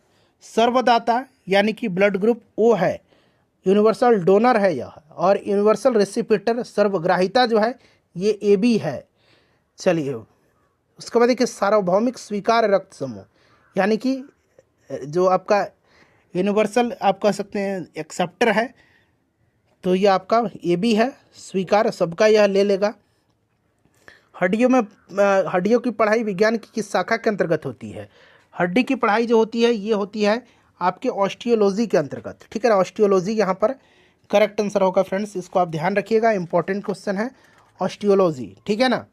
चलिए ऑस्टियोलॉजी होगा। और यहाँ पर देखिए सेरोलॉजी जो दिया गया है, सेरोलॉजी यहाँ पर देखिए सेरोलॉजी इसके अंतर्गत रुधिर सीरम का वैज्ञानिक अध्ययन किया जाता है। और यहाँ पर देखिए ओरोलॉजी है, ओरोलॉजी के अंतर्गत जो होता है ये पर्वतों का अध्ययन किया जाता है, ठीक है। चलिए उसके बाद नेक्स्ट क्वेश्चन हमारा कि मानव शरीर में निम्नलिखित में से कौन सी ग्रंथि जोड़े के रूप में मौजूद रहती है। तो देखिए मानव शरीर में कौन सी ग्रंथि जोड़े में मौजूद रहती है, तो फ्रेंड्स यह अधिवृक्क ग्रंथि है, ठीक है ना। अधिवृक्क ग्रंथि एड्रिनल ग्लैंड जोड़े के रूप में मौजूद रहती है, इस चीज़ को आप ध्यान रखिएगा, काफ़ी इंपॉर्टेंट है। देखिए कशेरुक रज्जु में से कितनी जोड़ी तंत्रिकाएँ निकलती हैं, कशेरुक रज्जु में से कितनी जोड़ी तंत्रिकाएँ निकलती हैं, तो फ्रेंड्स 31 जोड़ी तंत्रिकाएँ। अगला प्रश्न हमारा कि मनुष्य के जीवन काल में कितने दांत 2 बार विकसित होते हैं, कितने दांत 2 बार विकसित होते हैं, तो देखिए टोटल 32 दांत होते हैं, ठीक है ना फ्रेंड्स, जिसमें से देखिए 20 दांत 2 बार विकसित होते हैं, 20 दांत 2 बार विकसित होते हैं और 12 दांत जो हैं केवल 1 बार ही होते हैं।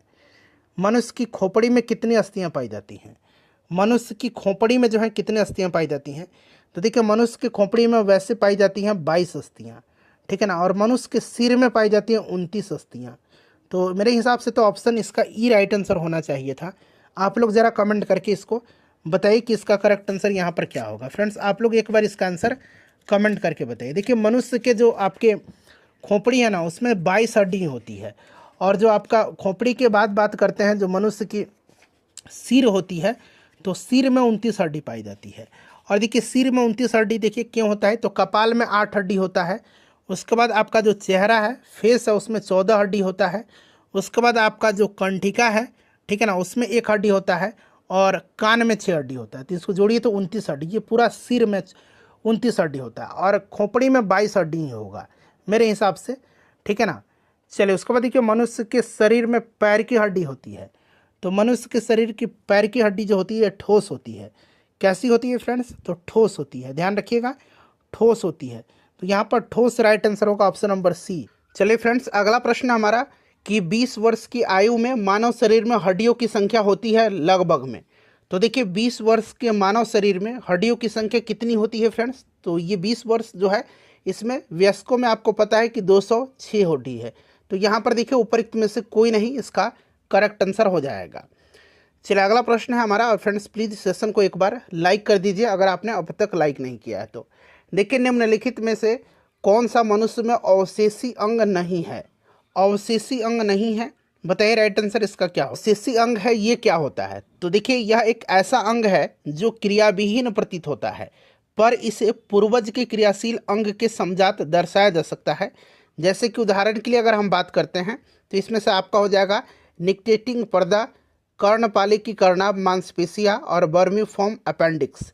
इसमें से कौन सा नहीं है, तो ऑप्शन यहाँ पर सी हो जाएगा इसका आंसर। चलिए उसके बाद नेक्स्ट क्वेश्चन है कि जैविक सिस्टम में रासायनिक क्रिया की प्रक्रिया को तेज करने में उत्तरदायी पदार्थ कौन सा है। जैविक सिस्टम में रासायनिक क्रिया की प्रक्रिया को तेज करने में उत्तरदायी पदार्थ जो है, ये इसमें से कौन सा है, तो ये उत्तरदायी पदार्थ जो है ये एंजाइम है। एंजाइम एक जैवीय उत्प्रेरक है जो एक प्रोटीन है और अन्य उत्प्रेरक की तरह अभिक्रिया की गति को तेज करता है, ठीक है ना। तो यहाँ पर राइट आंसर आपका एंजाइम हो जाएगा। चलिए उसके बाद देखिएगा कि विटामिन जो खट्टे फलों में पाया जाता है तथा चर्म को स्वस्थ रखने में जरूरी होता है। विटामिन जो खट्टे फलों में पाया जाता है और जो चर्म यानी कि जो स्किन है, चमड़ा है, उसको स्वस्थ रखने में ज़रूरी होता है, कौन सा ये विटामिन है। तो आपको पता है कि जो खट्टे फल होते हैं उनमें विटामिन सी पाया जाता है। विटामिन सी का रासायनिक नाम क्या है, एस्कॉर्बिक एसिड होता है, आपको भी पता है, ठीक है ना। चलिए फ्रेंड्स नेक्स्ट क्वेश्चन हमारा कि विटामिन सी का रासायनिक नाम क्या है। अभी मैंने आपको बताया है, राइट आंसर इसका एस्कॉर्बिक अम्ल हो जाएगा, एस्कॉर्बिक एसिड इसका करेक्ट आंसर हो जाएगा। उसके बाद देखिए दूध जो है किसका घटिया स्रोत है, बड़ा ही इंपॉर्टेंट क्वेश्चन है, दूध जो है किसका घटिया स्रोत है। तो देखिए इसमें से अगर हम बात करते हैं तो दूध जो है विटामिन सी का घटिया स्रोत माना जाता है, क्योंकि इसमें लगभग जो है सभी अनिवार्य पोषक तत्व पाए जाते हैं, लेकिन विटामिन सी की मात्रा अत्यंत कम होती है। इसी कारण विटामिन सी का यह घटिया स्रोत यानी कि पुअर सोर्स माना जाता है। देखिए अगला प्रश्न है कि इल्यूनिन प्राप्त होता है। इल्यूनिन प्राप्त होता है, बताइए राइट आंसर इसका क्या होगा। इल्यूनिन क्या है, एक पॉलीसैकेराइड होता है। पॉलीसैकेराइड है ये, जो डहेलिया के जड़ से पाया जाता है, डहेलिया की जड़ों से। ऑप्शन नंबर यहाँ पर बी राइट आंसर हो जाएगा। देखिए 80% से अधिक सेल में पाया जाने वाला पदार्थ कौन सा है। 80% से अधिक सेल में पाया जाने वाला जो पदार्थ है यह कौन सा है फ्रेंड्स, तो यह जल है, ठीक है ना। कोशिका में जल की मात्रा लगभग 80% होती है, तो यहाँ पर देखिए जल करेक्ट आंसर इसका हो जाएगा। नेक्स्ट क्वेश्चन है हमारा कि निषेचन की क्रिया कहाँ पर होती है। निषेचन की क्रिया जो है ये कहाँ पर होती है, बताइए। निषेचन की क्रिया जो होती है ये होती है अंडवाहिनी में। कहाँ पर होती है फ्रेंड्स, अंडवाहिनी में होती है, ठीक है, याद रखिएगा अंडवाहिनी में होती है। तो ऑप्शन नंबर यहाँ पर बी राइट आंसर इसका हो जाएगा। देखिए आधुनिक मनुष्य का पूर्वज इसमें से कौन सा माना जाता है। आधुनिक मनुष्य का पूर्वज, बताइए राइट आंसर इसका क्या हो जाएगा। तो देखिए आधुनिक मनुष्य का पूर्वज इसमें से आपका कौन सा है, तो ये ऑप्शन बी हो जाएगा, क्रो-मैग्नन मनुष्य, ठीक है ना। क्रो-मैग्नन आधुनिक मनुष्य से मिलता जुलता है, क्लियर। चलिए उसके बाद नेक्स्ट क्वेश्चन हमारा कि विकास का मुख्य कारण क्या है। विकास का मुख्य कारण क्या है, तो देखिए विकास का मुख्य कारण जो है फ्रेंड्स यह प्राकृतिक वर्ण है। प्राकृतिक वर्ण है, याद रखिएगा प्राकृतिक वर्ण, इसमें से आंसर हो जाएगा इसका ऑप्शन नंबर डी, विकास का यह मुख्य कारण है। चलिए उसके बाद नेक्स्ट क्वेश्चन है, कवक पौधे में नहीं पाया जाता है। कवक पौधों में नहीं पाया जाता है। तो देखिए कवकों में पर्णहरित नहीं पाया जाता है, इसी कारण से जो है अब इन्हें पादप वर्ग में नहीं रखा जाता है। हालांकि पहले इनको पादप वर्ग में रखा जाता था, लेकिन अब नहीं रखा जाता है। तो यहाँ पर देखिए पर्णहरित करेक्ट आंसर इसका हो जाएगा। उसके बाद देखिए शैवाल और कवक के मिलने से, किनके किनके, तो शैवाल और कवक के मिलने से लाइकेन बनता है। एक प्रश्न तो ऐसे बन जाएगा जिसे हम लोग क्या कहते हैं, तो फ्रेंड्स इसको हम लोग क्या बोलते हैं बताइए। शैवाल और कवक के मिलने से लाइकेन बनता है, जिसे हम लोग बोलते हैं, कहते हैं। तो फ्रेंड्स इसको कहा जाता है म्यूटियलिज्म। क्या बोलते हैं इसको, इसको म्यूटियलिज्म बोलते हैं। इसमें शैवाल तथा कवक दोनों ही समान रूप से लाभान्वित होते हैं। शैवाल कार्बनिक पदार्थों का संश्लेषण करता है, जो स्वयं तथा कवक घटक के लिए पर्याप्त होता है। कार्बनिक भोजन के बदले में कवक घटक शैवाल को जल और खनिज उपलब्ध कराता है। तो इसको हम लोग म्यूटियलिज्म बोलते हैं, ठीक है ना। ऑप्शन नंबर यहाँ पर बी राइट आंसर हो जाएगा। चलिए उसके बाद देखिएगा कि प्रतिवर्ती क्रियाओं का नियंत्रण केंद्र कहाँ पर है। प्रतिवर्ती क्रियाओं का नियंत्रण केंद्र कहाँ पर है, तो फ्रेंड्स ये आपका होता है स्पाइनल कॉर्ड में, यानी कि कशेरुक रज्जु में। ऑप्शन नंबर यहाँ पर सी राइट आंसर हो जाएगा। प्रतिवर्ती क्रियाओं का नियंत्रण कशेरुक रज्जु में होता है। मेरु रज्जु यह एक बेलनाकार संरचना है और यह मेडुला ऑब्लंगेटा से प्रारंभ होकर के कशेरुक दंड में घिरा हुआ नीचे की ओर विस्तारित होता है, ठीक है। कुल मिलाकर के 31 जोड़ी मेरु तंत्रिकाएँ मेरु रज्जु से निकलती हैं, 31 जोड़ी, ध्यान रखिएगा। चलो उसके बाद देखिए विकास का कारण क्या है, बताइए राइट आंसर इसका क्या होगा। तो इसमें से देखिए, इसमें से जो राइट आंसर होगा वो पीढ़ी से पीढ़ी अनुकूलन होगा, ठीक है, पीढ़ी से पीढ़ी अनुकूलन होगा। और अभी मैंने एक और इसी तरह का प्रश्न मिला था, अभी हम लोगों ने इसको किया था कि प्रश्न क्या था, विकास का मुख्य कारक क्या है। तो कारक जो है ना ये प्राकृतिक वर्ण है, और यहाँ पर कारण जो है ये पीढ़ी से पीढ़ी अनुकूलन है, ठीक है। चलिए उसके बाद देखिएगा कि कच्चे फलों को कृत्रिम रूप से पकाने के लिए प्रयोग में लाई जाने वाली गैस का नाम। देखिए फ्रेंड्स, फलों को पकाने में एसिटिलीन और एथिलीन दोनों गैसों का प्रयोग किया जाता है।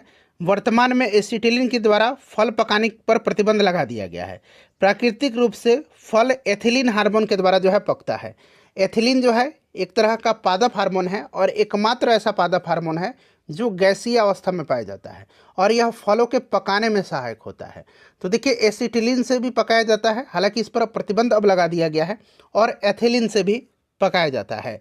चलिए उसके बाद देखिएगा कि माँ पौधे की भांति पौधा मिलता है। माँ पौधे की भांति पौधा मिलता है। तो फ्रेंड्स देखिए ये आपका मिलेगा बीजों से भी और तना काट से भी, दोनों से मिलता है। तो इसीलिए इन दोनों से करेक्ट आंसर हो जाएगा। देखिए पानी मिट्टी से जड़ों में जिस भौतिक प्रक्रिया के द्वारा गुजरता है उसे कहा जाता है। बड़ा ही इंपॉर्टेंट क्वेश्चन है फ्रेंड्स, बताइए इसका राइट आंसर क्या होगा। तो फ्रेंड्स पानी मिट्टी से जड़ों में ऑस्मोसिस की प्रक्रिया के द्वारा पहुंचता है। ऑस्मोसिस की प्रक्रिया के द्वारा, यानी कि परासरण की प्रक्रिया के द्वारा। देखिए जल से बाहर निकाले जाने पर मछलियां मर जाती हैं, क्योंकि सिंपल सा क्वेश्चन है, वे सांस नहीं ले पाती हैं, ठीक है ना, इसी कारण इनकी मृत्यु हो जाती है, वे सांस नहीं ले पाती हैं।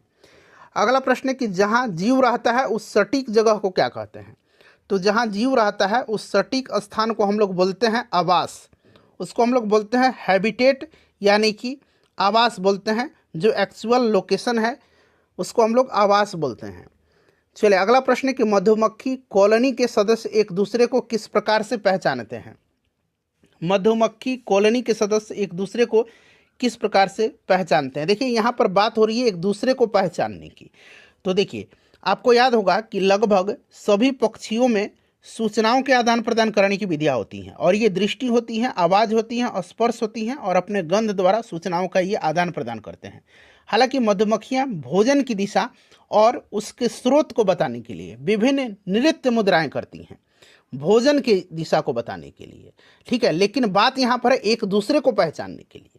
तो एक दूसरों को ये गंध से पहचानती है, लेकिन भोजन के स्रोत की दिशा और उस स्रोत को बताने के लिए ये लोग नृत्य मुद्राएं करती हैं, लेकिन यहाँ पर एक दूसरे को पहचानने के लिए गंध का इस्तेमाल करती हैं। तो ये दोनों तरीके से आपको याद रखना है, ठीक है ना।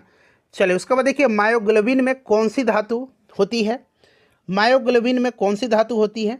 देखिए मायोग्लोबिन लोहा और ऑक्सीजन युक्त एक प्रोटीन है जो सभी स्तनधारियों की मांसपेशियों में पाया जाता है, जबकि हीमोग्लोबिन जो होता है ये आपके रक्त में पाया जाता है, और मायोग्लोबिन में लोहा होता है। ऑप्शन नंबर यहाँ पर डी करेक्ट आंसर हो जाएगा। देखिए, मनुष्य के शरीर में खून के शुद्धिकरण की प्रक्रिया को क्या बोलते हैं? तो अंग्रेजी में आपको पता है ना, इसको क्या बोलते हैं? खून शुद्धिकरण, रक्त शुद्धिकरण की प्रक्रिया को डायलिसिस बोलते हैं, ठीक है ना। तो यहाँ पर देखिए डायलिसिस राइट आंसर होगा इसका। उसके बाद देखिए, निम्न में से किसकी कमी से मधुमेह होता है? किसकी कमी से मधुमेह होता है, बताइए। तो देखिए, इंसुलिन की कमी से मनुष्य में मधुमेह रोग होता है। इंसुलिन बताया था मैंने कि एक तरह का हार्मोन भी है और एक प्रोटीन भी है, और इसका मुख्य कार्य रुधिर में ग्लूकोज का नियंत्रण करना होता है। इसी की कमी से रक्त में ग्लूकोज का नियंत्रण नहीं हो पाता है और मधुमेह हो जाता है। देखिए, एड्स जो है यह निम्न कारणों में से किसके द्वारा होता है? एड्स जो है यह निम्न कारणों में से किसके द्वारा होता है, बताइए। तो ये वायरस से होता है। HIV वायरस जो है इसका HIV, ठीक है, HIV का फुल फॉर्म होता है ह्यूमन इम्यूनो डिफिशियंसी वायरस, ठीक है ना। तो ये विषाणु से होता है। चलिए, उसके बाद देखिए, HIV द्वारा होने वाला रोग कौन सा है? सिंपल सा क्वेश्चन है, अभी मैंने आपको बताया है, यह डिजीज एड्स है। चलिए, उसके बाद देखिए, निमोनिया एक संक्रमण है। निमोनिया एक संक्रमण है। तो देखिए, निमोनिया फेफड़ों का एक संक्रमण है जो कि एक या दोनों फेफड़ों में संक्रमण उत्पन्न कर सकता है, और यह संक्रमण विषाणु, जीवाणु, कॉक इन सब के माध्यम से भी हो सकता है। तो यह आपका फेफड़ों का हो जाएगा। चलिए, स्त्रियों की तुलना में पुरुष अधिक वर्णांधता से पीड़ित हो सकते हैं, कारण क्या है इसका? स्त्रियों की तुलना में पुरुष वर्णांधता से अधिक पीड़ित हो जाते हैं, इसका कारण क्या है? तो इसका कारण है कि स्त्रियों में 2 यानी कि XX क्रोमोजोम लिंग निर्धारण क्रोमोजोम होते हैं, जिसमें से एक X जो है वर्णांधता के जीन को यदि वहन करता है तो दूसरा सामान्य X जो क्रोमोजोम है उसे संतुलित कर देता है। इसी तरह से महिला केवल वाहक का कार्य करती है, पीड़ित नहीं होती हैं, जबकि पुरुष जो है इस रोग से ग्रस्त हो जाता है। तो यहाँ पर राइट आंसर हो जाएगा, उनमें केवल एक X क्रोमोजोम होता है। ऑप्शन नंबर यहाँ पर C राइट आंसर इसका हो जाएगा। चलिए, एस्पिरिन कहाँ से मिलती है? एस्पिरिन जो है ये कहाँ से मिलती है?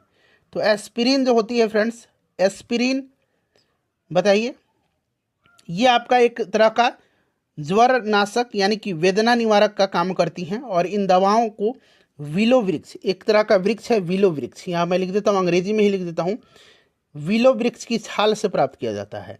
तो एक पेड़ से एस्पिरिन को प्राप्त किया जाता है, ठीक है, एंटीपायरेटिक है यह। चलो, उसके बाद देखिएगा कि निम्न जोड़ों में से कौन सा जोड़ा सही सुमेलित है? यहाँ पर सही सुमेलित इसमें से कौन सा है? तो यहाँ पर फ्रेंड्स आप देखेंगे, देखिए सबसे पहले हम बात करते हैं थायमिन की। तो देखिए, थायमिन जो होता है यह विटामिन B1 होगा यहाँ पर, ठीक है ना, विटामिन B1। तो ये स्कर्वी नहीं होगा, स्कर्वी जो होगा ये विटामिन C की कमी से होता है, ठीक है। तो ये आपका गलत हो गया। उसके बाद देखिए, यहाँ पर दिया है ATS, ठीक है ना। तो यहाँ पर देखिएगा कि BCG का टीका देख लीजिए, टिटनस में भी नहीं होता है, ठीक है। BCG का टीका जो है आपका ये BCG का ये आपका क्षय रोग में दिया जाता है, ठीक है। और उसके बाद देखिए क्लोरोक्विनिन, यहाँ पर देखिए मलेरिया दिया गया है, ये आपका सही है, ये भी आपका गलत दिया गया है, ठीक है फ्रेंड्स। तो ये सब आप याद रखिएगा। चलिए, उसके बाद हम लोग नेक्स्ट क्वेश्चन कर लेंगे। तो ऑप्शन नंबर डी क्लोरोक्विनिन मलेरिया सही सुमेलित है, तो ऑप्शन नंबर यहाँ पर डी राइट आंसर होगा। चलो, उसके बाद देखिए, गेहूं की खेती के लिए कौन से उर्वरक का उपयोग करेंगे आप? गेहूं की खेती के लिए कौन से उर्वरक का उपयोग होगा? तो ये उर्वरक जो है ये नाइट्रोजन है। कौन सा उर्वरक है फ्रेंड्स? ये नाइट्रोजन होगा। नाइट्रोजन राइट आंसर हो जाएगा। नाइट्रोजन युक्त उर्वरक का उपयोग किया जाता है, जो कि कहाँ पर मिलता है? नाइट्रोजन यूरिया में मिलता है। तो यहाँ पर नाइट्रोजन राइट आंसर होगा। उसके बाद देखिएगा कि क्लोरोफिल में कौन सा धातु आयन पाया जाता है? क्लोरोफिल में कौन सा धातु आयन पाया जाता है? तो फ्रेंड्स ये मैग्नीशियम पाया जाता है, ठीक है ना, मैग्नीशियम पाया जाता है। और क्लोरोफिल पौधे में उपस्थित हरे प्रकाश संश्लेषण वर्णक होता है, पिगमेंट होता है, और यह प्रकाश संश्लेषण को यह प्रकाश ऊर्जा को प्रकाश संश्लेषण क्रिया के माध्यम से रासायनिक ऊर्जा में बदलने की प्रक्रिया की शुरुआत करता है। तो यहाँ पर देखिए मैग्नीशियम हो जाएगा। पौधे एवं पेड़ों का खाना तैयार करने की प्रक्रिया क्या कहलाती है, बताइए? तो फ्रेंड्स इसको हम लोग बोलते हैं फोटोसिंथेसिस। इसको हम लोग क्या बोलते हैं? इसको हम लोग बोलते हैं फोटोसिंथेसिस, यानी कि प्रकाश संश्लेषण, तो फोटोसिंथेसिस हो जाएगा। देखिए कीटभक्षी पौधे मिट्टी में किसकी कमी से उगते हैं? कीटभक्षी पौधे जो होते हैं यह मिट्टी में किसकी कमी से उगते हैं? तो फ्रेंड्स ये उगते हैं नाइट्रोजन की कमी से। जहाँ नाइट्रोजन की कमी होती है वहीं पर ये कीटभक्षी पौधे उगते हैं। और ये कीटभक्षी जो होते हैं ये कीटों का भक्षण करके अपनी नाइट्रोजन आवश्यकता को पूर्ति करते हैं। तो यहाँ पर देखिए right answer option number C हो जाएगा। उसके बाद देखिएगा कि लेग्यूमिनस पौधे में नाइट्रोजन स्थिरीकरण के लिए कौन सा वर्णक आवश्यक है? देखिए ये प्रश्न जो है बीपीएससी स्कूल टीचर में पूछा गया प्रश्न है। तो यहाँ पर देख भी सकते हैं 9/12/2023 को। बताइए यहाँ पर राइट आंसर क्या हो जाएगा? लेग्यूमिनस पौधे में नाइट्रोजन स्थिरीकरण के लिए लेग्यू हीमोग्लोबिन, यहाँ मैं लिख देता हूँ, जो लेग्यूमिनस पौधे हैं उनमें नाइट्रोजन स्थिरीकरण के लिए लेग हीमोग्लोबिन, हीमोग्लोबिन, ठीक है ना, यहाँ मैं छोटा सा लिख देता हूँ लेग हीमोग्लोबिन। लेग हीमोग्लोबिन महत्वपूर्ण वर्णक है और यह ऑक्सीजन से बचाता है जो वायुमंडलीय नाइट्रोजन स्थिरीकरण एंजाइम प्रणाली के लिए हानिकारक होता है। इसीलिए यहाँ पर ऑप्शन नंबर देखिए लेग हीमोग्लोबिन राइट आंसर होगा। जीवन चक्र की दृष्टि से पौधे का सबसे महत्वपूर्ण अंग कौन सा है? जीवन चक्र की दृष्टि से सबसे महत्वपूर्ण अंग जो होता है यह आपका पुष्प होता है पौधे का। ऑप्शन ए राइट आंसर हो जाएगा। पुष्प में ही परागन के द्वारा भ्रूण का विकास होता है जिससे बीज बनता है, बीज के अंकुरन से पुनः पौधा बनता है, इसलिए यहाँ पर पुष्प राइट आंसर होगा। चलिए उसके बाद देखिएगा कि पौधे का तना पौधे के सभी हिस्सों में भोजन वितरित करने में तथा खाली स्थान दिया गया है में भी मदद करता है। तो जो पौधे का तना है ये सभी हिस्सों में भोजन यानी कि पोषक तत्वों को जल के साथ वितरित करने और जो पोषक तत्व हैं उनके भंडारण में मदद करता है, ठीक है ना। तो यहाँ पर आपका भोजन के भंडारण में भी मदद करता है, ठीक है। और यह पौधों की पत्तियाँ, फूलों और फलों को सहारा देने के साथ साथ पौधों को आकार देने में भी महत्वपूर्ण भूमिका निभाता है। तो एक से अधिक वैसे इसका राइट आंसर हो जाएगा, ठीक है ना। चलिए सबसे लंबा जीवित वृक्ष जो है ये कौन सा है?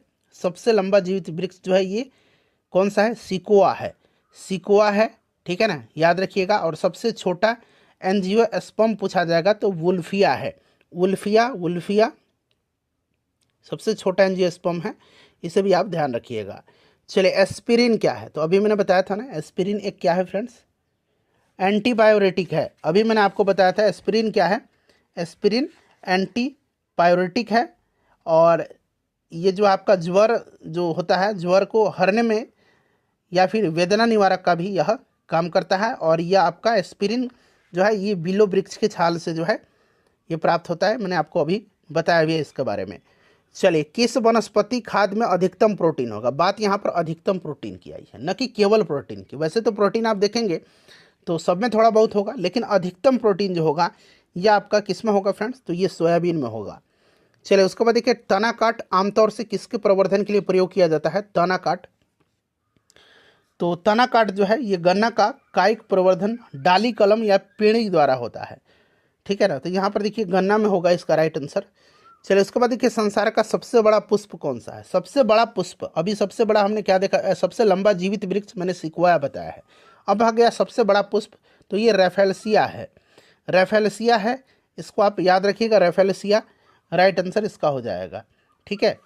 चलिए उसके बाद नेक्स्ट क्वेश्चन हमारा, हरगोविंद खुराना को किस आविष्कार के लिए सम्मानित किया गया था? देखिए हरगोविंद खुराना को जो है जीन संश्लेषण के लिए 1968 में चिकित्सा का नोबेल पुरस्कार दिया गया था और उन्होंने अपनी खोज से आनुवंशिक कोड की व्याख्या की और प्रोटीन संश्लेषण में इसकी भूमिका का पता लगाया था। चलिए उसके बाद नेक्स्ट क्वेश्चन है हमारा कि डॉक्टरों द्वारा एनेस्थेसिया के रूप में प्रयोग होने वाली जो हास्य गैस है, लाफिंग गैस है, वो कौन सी है? तो आपको पता है लाफिंग गैस के रूप में किसका इस्तेमाल किया जाता है? नाइट्रस ऑक्साइड का, नाइट्रस ऑक्साइड का इस्तेमाल किया जाता है। चलिए उसके बाद देखिएगा कि आर्कियोपेटेरिक्स है, आर्कियोपेटेरिक्स क्या है? आर्कियोपेटेरिक्स जो है फ्रेंड्स यह जुरासिक युग का सर्वपुरातन पक्षी है। उसके बाद देखिए डॉल्फिन वर्गीकृत किए जाते हैं, सिंपल सा क्वेश्चन है। डॉल्फिन को रखा जाता है अस्थानी वर्ग में, ठीक है ना, डॉल्फिन को अस्थानी वर्ग में रखा जाता है। देखिए प्रतिवर्ष 5 लाख भारतीय एक रोग से मरते हैं, इसकी पहचान करें, यह रोग कौन सा है? तो फ्रेंड्स यह रोग जो है ये टीबी की बीमारी है, क्षय रोग है, ठीक है। ये 1995 का प्रश्न है, क्लियर। और टीबी में जो है आपको पता है कि मनुष्य का फेफड़ा प्रभावित होता है। रात के समय सलाह दी जाती है कि आप पेड़ के नीचे नहीं सोएं। कारण क्या है इसका? तो इसका कारण एक ही है कि रात के समय क्या होता है, पेड़ अपनी श्वसन प्रक्रिया के दौरान कार्बन डाइऑक्साइड को मुक्त करते हैं। वैसे तो ये ऑक्सीजन मुक्त करते हैं, लेकिन रात में कार्बन डाइऑक्साइड को मुक्त करते हैं। तो ऑप्शन नंबर यहाँ पर सी राइट आंसर इसका होगा। देखिए निम्न में से सबसे मीठी चीनी कौन सी है? ये बड़ा इंपॉर्टेंट क्वेश्चन है, बड़ा पूछा जाता है बीपीएससी के द्वारा। सबसे मीठी चीनी जो है ये कौन सी है? तो सबसे मीठी फ्रुक्टोज है, ठीक है ना। फ्रुक्टोज यहाँ पर राइट आंसर इसका हो जाएगा, ठीक है ना। फ्रुक्टोज राइट आंसर हो जाएगा। उसके बाद देखिए शर्कराओं में सबसे मीठी है, फिर से ये प्रश्न आ गया, तो राइट आंसर इसका वही होगा जो मैंने अभी आपको बताया है, फ्रुक्टोज यहाँ पर करेक्ट आंसर इसका होगा। चलिए नेक्स्ट क्वेश्चन हमारा कि वह एंजाइम जो हमारे मुंह में भोजन के साथ मिलता है। देखिए बीपीएससी स्कूल टीचर में शिक्षक भर्ती परीक्षा में यह प्रश्न पूछा गया, बीपीएससी टीआरई में प्रश्न यह पूछा गया है। बताइए वह एंजाइम जो हमारे मुंह में भोजन के साथ मिलता है, वह एंजाइम जो है कौन सा है? तो फ्रेंड्स यह एमाइलेज है। एमाइलेज पाचन तंत्र में भोजन के साथ मिश्रित होने वाला पहला एंजाइम है। एमाइलेज एक प्रकार का एंजाइम है या एक विशेष प्रकार का प्रोटीन है जो कार्बोहाइड्रेट को पचाने में मदद करता है। चलिए उसके बाद नेक्स्ट क्वेश्चन है कि कड़वाहट के लिए मानव जीभ का संवेदनशील एरिया जो है, क्षेत्र जो है ये कौन सा है? कड़वाहट के लिए, तो कड़वाहट के लिए जो है ये आपका पीछे का भाग हो जाएगा। मानव जीभ का अग्र छोर मीठा, पश्च भाग कड़वा, पार्श्व किनारा खट्टा और अग्र छोर और किनारे नमकीन स्वाद का अनुभव करते हैं, ठीक है। तो यहाँ पर राइट आंसर इसका क्या हो जाएगा फ्रेंड्स? पार्श्व भाग यानी कि पीछे का भाग। चलिए उसके बाद अगला प्रश्न है हमारा, देखिए नेक्स्ट क्वेश्चन है मटर पौधा है। मटर का पौधा जो है ये क्या है? तो मटर का पौधा बताइए। मटर जो है ये शाक कुल का है, एक द्विबीजपत्री पौधा है और मटर रबी का भी फसल है, ये सब आप जानते भी हैं। चलिए उसके बाद देखिएगा कि फलियां अत्यधिक पौष्टिक होती हैं क्योंकि उनमें प्रचुर मात्रा में होता है। तो फलियां में प्रचुर मात्रा में प्रोटीन पाया जाता है, ठीक है ना फ्रेंड्स, प्रोटीन पाया जाता है। तो यहाँ पर देखिए प्रोटीन राइट आंसर इसका हो जाएगा। उसके बाद देखिए थायराइड ग्रंथि थायरॉक्सिन स्रावित करने के लिए उत्तेजित करने वाला अंतःस्रावी हार्मोन कौन सा है? थायराइड ग्रंथि से थायरॉक्सिन स्रावित करने के लिए उत्तेजित करने वाला अंतःस्रावी हार्मोन जो है ये कौन सा हार्मोन है? तो फ्रेंड्स यह हार्मोन जो है यह कौन सा हार्मोन है? थायराइड स्टिमुलेटिंग हार्मोन है, यानी कि TSH है, थायराइड स्टिमुलेटिंग हार्मोन। और इसका निर्माण कहाँ पर होता है? तो पीयूष ग्रंथि में होता है। इस चीज़ को भी आप ध्यान रखिएगा। थायराइड ग्रंथि की खराबी किसकी कमी के कारण होती है? थायराइड ग्रंथि की खराबी जो है यह किसकी कमी के कारण होती है? तो फ्रेंड्स यह होती है आयोडीन की, ठीक है ना। तो यहाँ पर आयोडीन राइट आंसर इसका हो जाएगा, आयोडीन करेक्ट आंसर हो जाएगा। और शरीर में आयोडीन की कमी से घेंगा होता है, ग्वाइटर नामक रोग होता है, ये आपको भी पता है।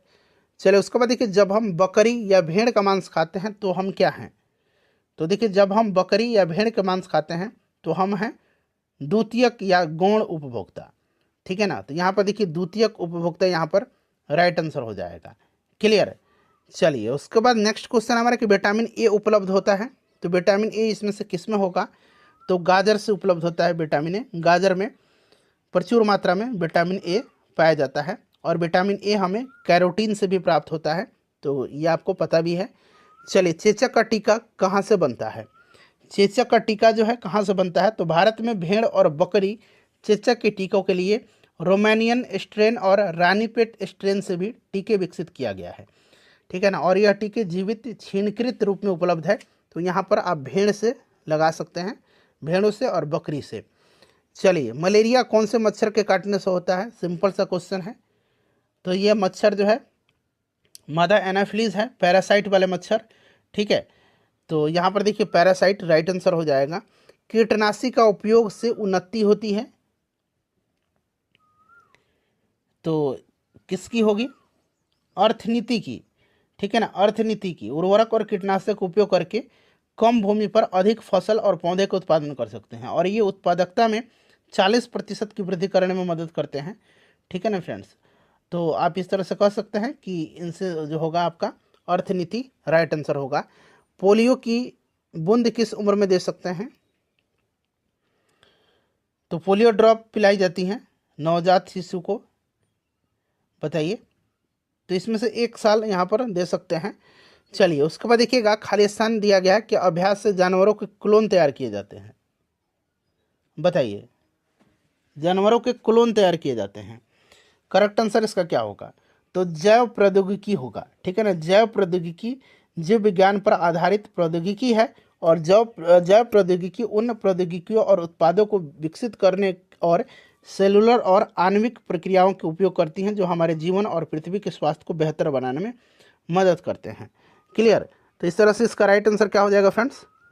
करेक्ट आंसर आपका ऑप्शन नंबर सी हो जाएगा। उसके बाद देखिए निम्नलिखित में से खाली स्थान दिया गया आम के पौधे और बंदर दोनों की कोशिकाओं में पाए। तो देखिए फ्रेंड्स, इसमें से कौन से जो है आम के पौधे और बंदर दोनों की कोशिकाओं में पाया जाता है? तो यह आपका कोशिका झिल्ली है। ठीक है ना, कोशिका झिल्ली है। राइट आंसर यहाँ पर देखिए कोशिका झिल्ली हो जाएगा। उसके बाद देखिए खाली स्थान दिया गया मांसपेशी को हड्डी से जोड़ता है। तो मांसपेशी को हड्डी से जो जोड़ेगा वो आपका टेंडन है, यानी कि कंडरा है। ठीक है ना, कंडरा मांसपेशी को हड्डी से जोड़ता है। क्लियर? चलिए नेक्स्ट क्वेश्चन है हमारा, और लिगामेंट किसको जोड़ता है? जरा कमेंट करके आप बताइए। फूल का डैश जो है खाली स्थान दिया गया फल बनता है। तो फूल का जो है कौन सा फल बनता है? फूल पौधे का जनन अंग होता है। ठीक है ना, और फूल में बाह्य दलपुंज, पुमंग, जांग ये सब पाए जाते हैं। इसमें पुमंग जो होता है ये नर जननांग का भाग है, जबकि जायांग जो होता है ये मादा जननांग का भाग होता है। बताइए राइट आंसर क्या होगा? तो ये अंडाशय करेक्ट आंसर इसका होगा। ठीक है ना। चलिए द्विपद विज्ञान संबंधी नाम का उदाहरण है। द्विपद नामकरण की पद्धति के अंतर्गत किसी प्रजाति के दो नाम होते हैं, एक सामान्य नाम होता है और दूसरा वैज्ञानिक नाम यानी कि विशिष्ट नाम होता है। तो इसमें से देखेंगे राना टिग्रिना जो है ये मेढक का वैज्ञानिक नाम है। ठीक है ना। चलिए उसके बाद देखिएगा कि संक्रामक रोगों का सबसे सामान्य वाहक क्या है? जो संक्रामक डिजीज हैं, रोग हैं, इनका सामान्य कारक जो होता है ये कौन सा है? तो ये मक्खी होता है। ठीक है ना, मक्खी जो फ्लाई होते हैं, मक्खी राइट आंसर होगा, मक्खी। ठीक है ना। चलिए उसके बाद अगला प्रश्न है कि विटामिन ए का सबसे अच्छा स्रोत कौन सा है? देखिए प्रश्न फिर से रिपीट हुआ है। गाजर राइट आंसर हो जाएगा। विटामिन ए का रासायनिक नाम रेटिनॉल होता है। चलिए उसके बाद देखिएगा कि कंधे पर पाया जाने वाला जोड़, जो कंधा है हमारा, डैश में भी पाया जाता है। बताइए। देखिए इसमें जो है कंधे पर पाया जाने वाला जोड़ नितंब में भी पाया जाता है। तो ऑप्शन यहाँ पर बी राइट आंसर होगा। उसके बाद देखिए निम्नलिखित में से खाली स्थान दिया गया हमारे शरीर के तापमान को नियंत्रित करने के लिए सबसे अधिक सक्रिय रूप से कार्य करता है। तो यह आपका तापमान को नियंत्रित करने के लिए त्वचा जो है यह सबसे अधिक सक्रिय रूप से कार्य करता है, त्वचा। ठीक है। चलिए उसमें देखिएगा किसमें परिवर्तन के कारण रंग खुलते हैं या बंद होते हैं? रंग खुलते हैं या फिर बंद होते हैं? तो ये होते हैं किसके? तो कोशिकाओं में पानी की मात्रा। ठीक है ना, कोशिकाओं में पानी की मात्रा। देखिए दिन के समय अधिक वाष्पोत्सर्जन के कारण पानी जड़ों के द्वारा अवशोषित हो जाता है और जाइलम के माध्यम से पौधे के विभिन्न क्षेत्र में स्थानांतरित भी होता है, जिससे रक्षक कोशिका फूल जाती है और परिणाम स्वरूप रंग छिद्र जो है, ये रंग जो है छिद्र जल में चला जाता है और रक्षक कोशिकाएं रात में सिकुड़ जाती हैं और सख्त हो जाती हैं क्योंकि जड़ें कम पानी सोखती हैं। इसीलिए यहाँ पर होगा कोशिकाओं में पानी की मात्रा। चलिए उसके बाद देखिए क्लोरोफिल सूर्य के प्रकाश के खाली स्थान दिया गया तरंग दैर्ध्य को अवशोषित करता है। तो क्लोरोफिल जो है ये लाल और नीले रंग के, ठीक है ना, लाल और नीले रंग के, याद रखिएगा इंपॉर्टेंट क्वेश्चन है यह। ठीक है, हरा प्रकाश अवशोषित नहीं होता है बल्कि परावर्तित हो जाता है और इसी कारण कोई पौधा हरा दिखाई देता है। इस चीज़ को आप ध्यान रखिएगा, लाल और नीला यहाँ पर राइट आंसर होगा। निम्नलिखित में से कौन सा मेल सही नहीं है? तो यहाँ पर देखिएगा सही नहीं पूछा गया है। तो आप यहाँ पर जब ऑप्शन बी में देखेंगे, आधार के पास शाखाओं के साथ मोटा कठोर तना पेड़, ये आपका सही नहीं दिया गया है। ठीक है ना फ्रेंड्स, ये पेड़ नहीं झाड़ी होती हैं, ये पेड़ नहीं होता है। ये जो होता है आधार के पास शाखाओं का मोटा कठोर तना, ये झाड़ी होता है, पेड़ नहीं होता है, झाड़ी होता है। इसीलिए ये वाला सही नहीं है, बाकी ये सब सही दिए गए हैं। चलिए उसके बाद देखिए खमीर का उपयोग डैश के उत्पादन में किया जाता है। तो खमीर का उपयोग जो है ईस्ट का उपयोग शराब और बियर जैसे मादक पेय पदार्थ के उत्पादन में किया जाता है। ठीक है, तो यहाँ पर शराब राइट आंसर होगा। देखिए उसके बाद देखिए सक्शन पुल के कारण पेड़ों में पानी बहुत ऊंचाई तक पहुँच जाता है, जिसका कारण क्या है फ्रेंड्स? तो फ्रेंड्स ये वाष्पोत्सर्जन की प्रक्रिया है जिसमें पौधे के रंगरों के माध्यम से जलवाष्प की हानि शामिल होती है और पौधे से जलवाष्प की हानि पौधों को तब ठंडा करती हैं जब मौसम बहुत गर्म होता है।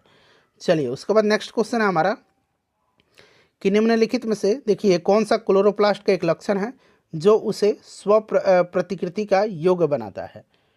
तो फ्रेंड्स यह कौन सा है इसमें से, तो ये आपका डीएनए है और आरएनए दोनों की उपस्थिति है, जिसके कारण क्लोरोप्लास्ट का एक यह लक्षण है जो कि उसे स्व प्रतिकृति का योग्य बनाता है, डीएनए और आरएनए दोनों की उपस्थिति।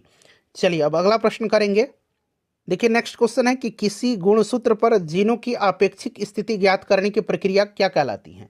किसी गुणसूत्र पर जीनों की आपेक्षिक स्थिति प्राप्त करने की प्रक्रिया जो है, ज्ञात करने की प्रक्रिया, यह कहलाती है जीन मानचित्रण।